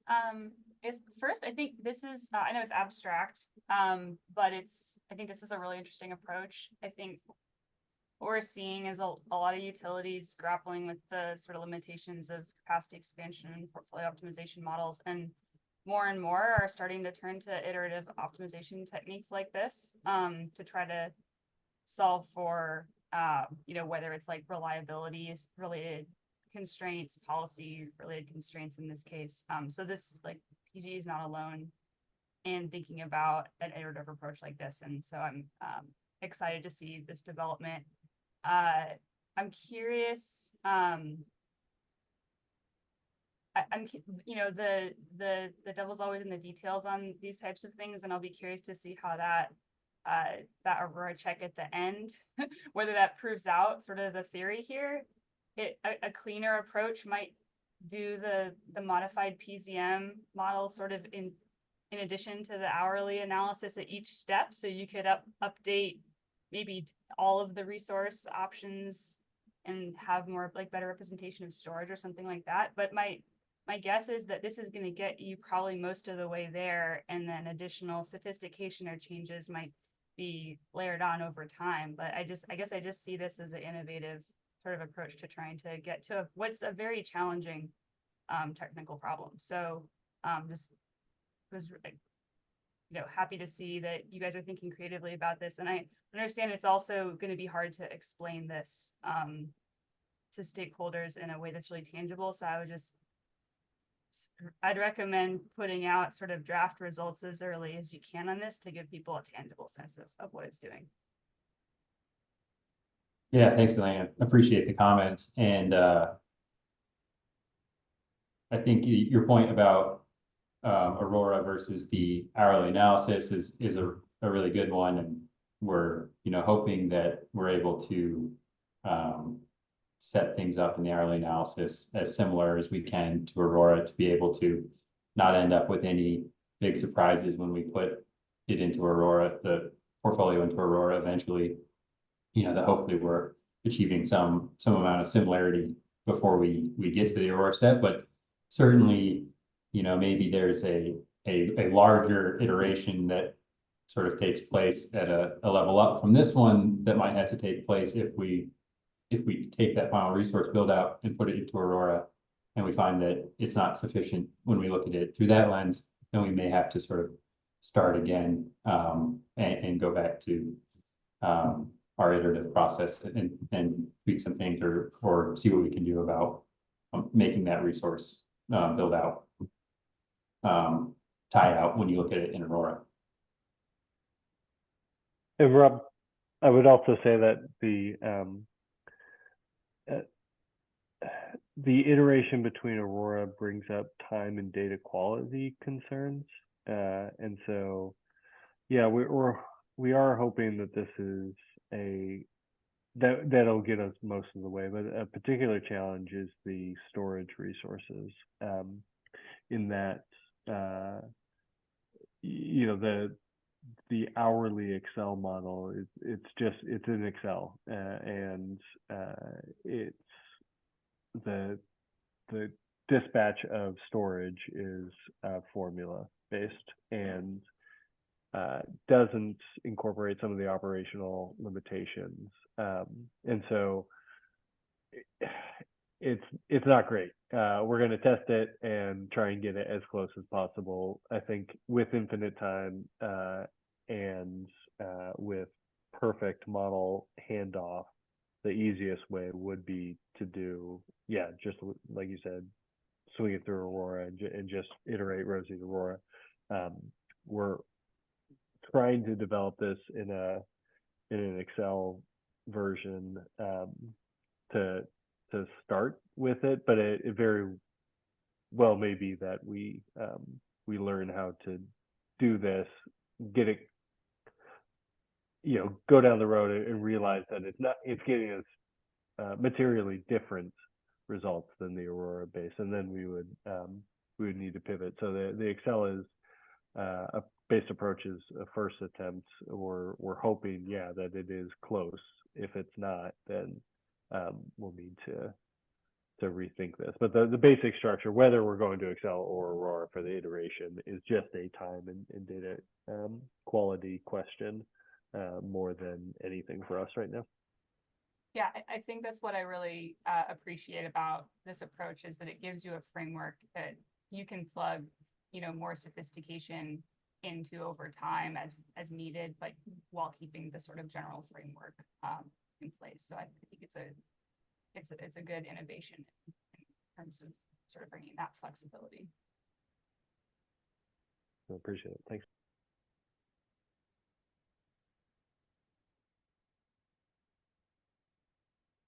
Yeah, thank you, Elaine. Marie?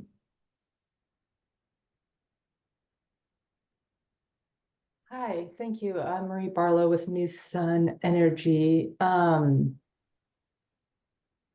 I wanted to take a little bit of a step backwards and just think about the concern that was raised in the IRP process, which was that PGE, I might be summarizing here or paraphrasing, but PGE wasn't necessarily looking at whether we had sufficient resources in each hour of the year. And so this approach seems like a reasonable way to look at it, but I'm curious if PGE the way I'm understanding this is, so you create this, you're still creating an annual number, and then you have to do those iterations in order to get to a point where each hour is met. But did PGE look at any approaches where you could just directly like look at each hour that we have a need and overlay like those, generation profiles and just sort of do it in one fell swoop directly, as opposed to like needing to convert it to an annual thing and then do each of these iterations? And maybe that's just a limitation of your modeling or something.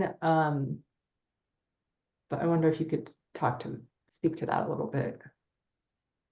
Yeah, I think that's a great question. And there are, definitely multiple approaches that could be taken to try to address the issue that we're trying to address with this methodology, including increasing the granularity of the capacity expansion modeling.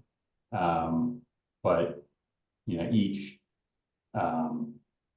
option comes with sort of costs and benefits, and at least in the near term, trying to convert our capacity expansion modeling to an hourly level comes with more costs than benefits at this point. So we're trying to strike the right balance here of being able to inform the resource additions using our optimization, the benefits of optimization, while still sort of operating within the general framework that we have set up with Rosie, and be able to sort of utilize its strengths without a full overhaul of how we do the process. And I guess the other thing I would say is, yeah, I mean, we are considering ways to sort of increase the granularity of Rosie outside of this process. We're not trying to at this point move all the way to hourly. We just don't kind of have the bandwidth to do that in the near term. But I think this process, combined with some of the other modeling improvements that we're thinking about, will hopefully be moving us in the right direction and sort of striking the right balance of being able to sort of inform our decision as much as possible, given the time and the tools that we have.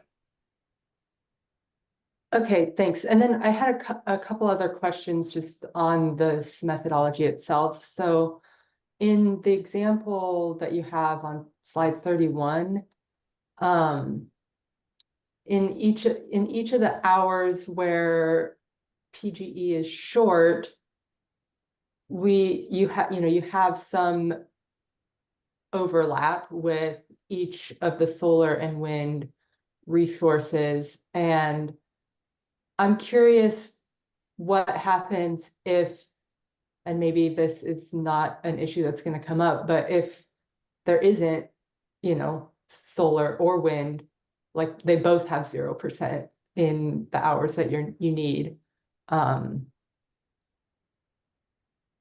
Yeah, I guess that's a good question. If we were to end up with no available resources providing any value in terms of the weighted capacity factors, I mean, I guess one thing we've either reached our goal and we don't have any short hours left, or we have sort of reached the limit of our available resources and the model wouldn't solve. Hopefully we'll be setting things up with sufficient resources available to the model that we won't end up with that situation.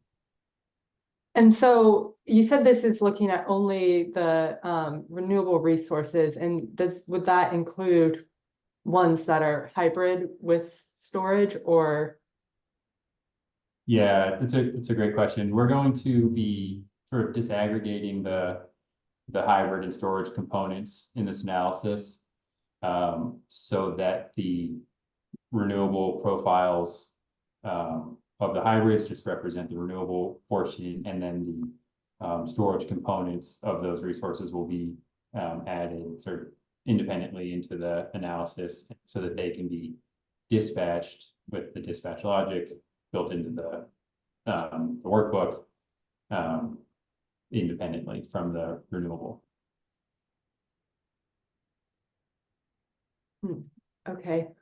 And then I wonder if you could talk about the target metric a little bit more, sort of what that means. In, on the slide on slide 33, you put a 100 as the target metric. So does that mean that it is solving for 100% of the hours, or I guess what can you just describe a little bit better what the target metric means? It was confusing to me that it says it's a unitless value, but then you put a value in for it. So yeah, no, it's a little bit of an abstract concept, and it is a value that we put in, but it doesn't have a metric that ties directly to any measurable, I guess, tangible element that we normally would be modeling in here. Like if the constraint was we need to say, our annual energy need constraint, we're talking about the quantity of energy that we need, and in megawatt hours or average megawatts, the resources based on their capacity factors have to provide that that amount of energy. So the capacity factor times the megawatts added, you end up with energy. It's contributing energy to an energy need. In this, it's just a little bit more abstracted because we've created this metric that started on capacity factors, but it's not, the way capacity factor is not directly a measure of the energy that the resource is going to provide to the portfolio. So has sort of lost its metric of what it's representing. And so therefore the target metric is not saying you need to provide a certain quantity of energy. It's just become kind of a unitless way of influencing Rosie's resource decisions. So it's like you just have to add 100 units of weighted capacity factor contribution to meeting that constraint.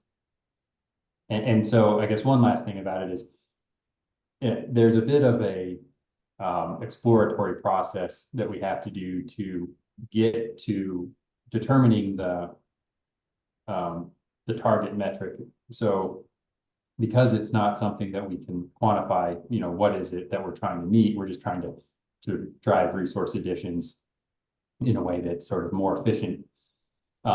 We need to just go through a process of kind of doing runs with different levels of target metric and find where a point is that we're influencing the resource additions, but we're not putting in a number that's so high that the model can't solve.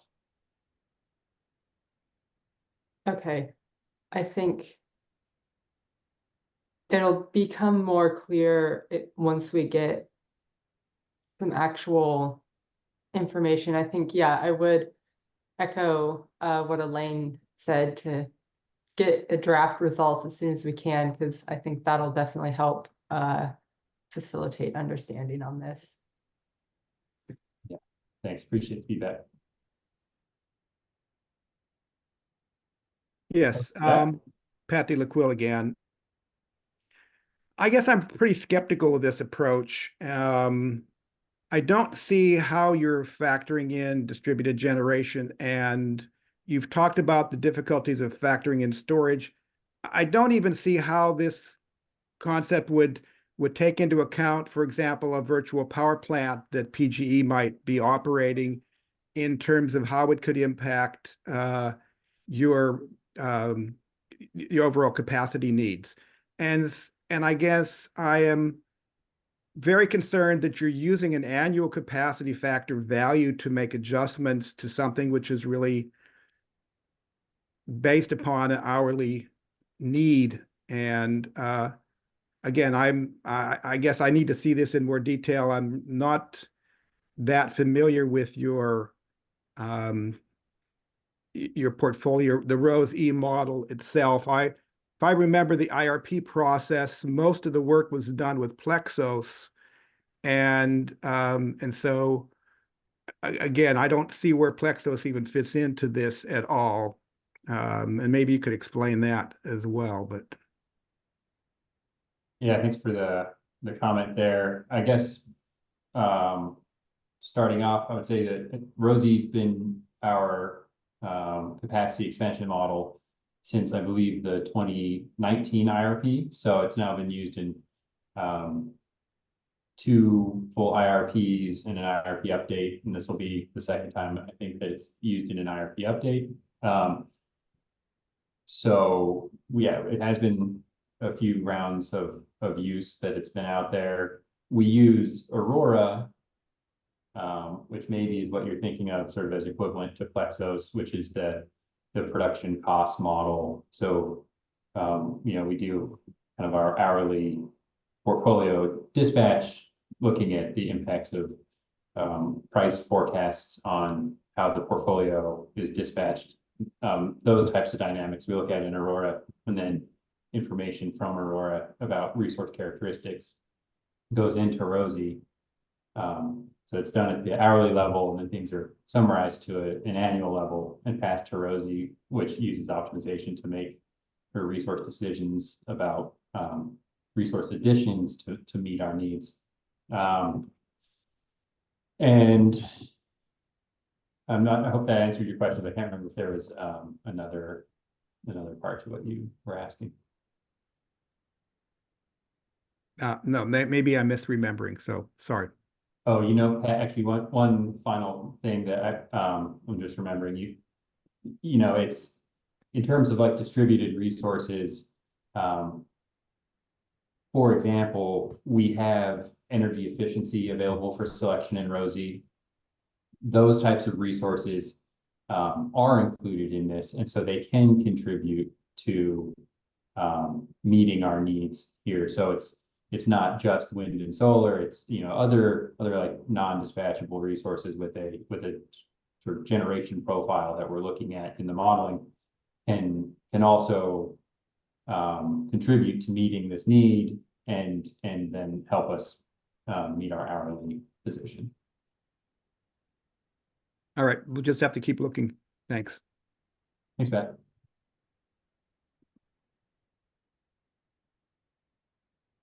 Okay, thanks, Rob. I think we're gonna move on for the interest of time, and we are gonna table our discussion on small scale renewables for a future meeting. So we're gonna go ahead and proceed with our discussion on qualifying facility forecasts with Corey Mead. Thanks, Carolyn. Good afternoon, everyone.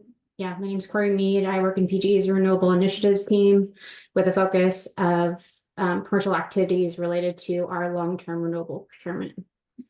Yeah, I'm just going to chat with you guys briefly today about some of the changes to the QF forecast that came out of LC80 this year. Next slide. Just to recap, in the 2023 IRP CEP, the reference case related to QFs had an assumption that all of our Schedule 201 QFs, which are generally QFs 10 megawatts or less, that PGE had contracted for that were not yet online, we assumed 50% of those would be successful in achieving commercial operation. For our Schedule 202 projects, which are those greater than 10 megawatts, capped at 80 megawatts, we assumed 100% of those for which we had contracted, not yet online, would achieve commercial operation.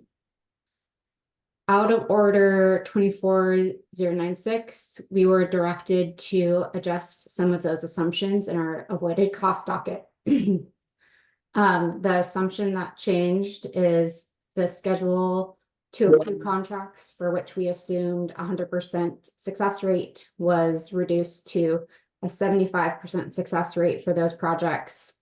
And we now needed to assume a renewal rate of 75%. And sorry, for clarity, in the 23 IRP, we assumed a 0% renewal rate. So this is an increase.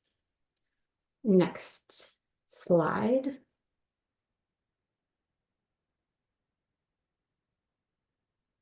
On this slide is just a graphical summary of what I just summarized here. Column on the left is the assumptions that were used in the portfolio in the 23 IRP, and the assumptions, and on the right column is what we will currently be using and what was used in our recent avoided costs docket. So those are just the changes. Go ahead to the next slide. This, now if we were to take those changes, this is kind of what the actual impact of that would look like. This first table on the top is what was actually represented in the 23 IRP for QFs across the planning horizon. The second table below it would be assuming the new assumptions. So reducing the success rate to 75% on the 202s and increasing the renewal rate to 75%. This also did, just as like a note, this current forecast is using an updated QF snapshot. So a slight difference there as well. But just for comparison of what was in the IRP versus if we were to kind of simulate it today, what you would see.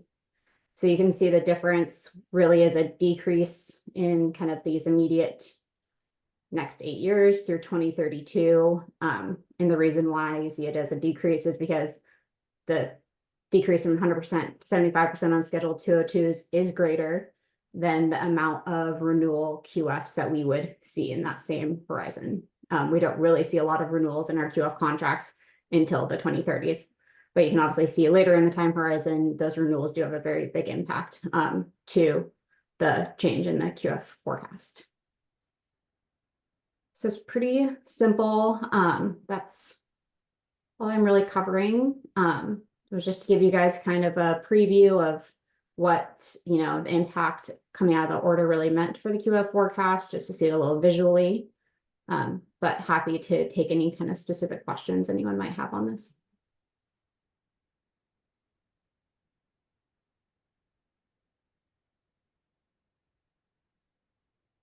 Okay, simple enough.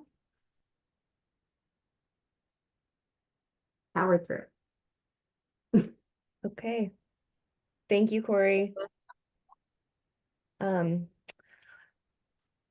the interest of time, we're limited, and we apologize that we're not going to be able to continue with our discussion on small scale renewables at this time. We'll push that probably to our July meeting. That's how we'll be able to facilitate a more robust discussion. So if there are any additional questions at this time, we can take those.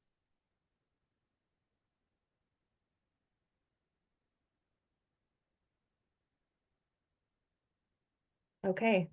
So we'll reconvene in July. Our next meeting is set for July 11th, and we'll include our small scale renewable presentation at that time.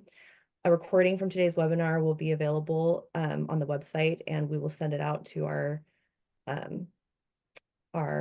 mailing list as well in about a week. We thank you all so much for coming and participating, and again, encourage you to contact us using our email and also the feedback form that is linked in this presentation and that is also on our website. We really appreciate all of your meaningful and thoughtful contributions and would love to see those in written forms that we can better address and consider how to best respond to that. So thank you again for coming today, and we will see you July 11th. Thank you.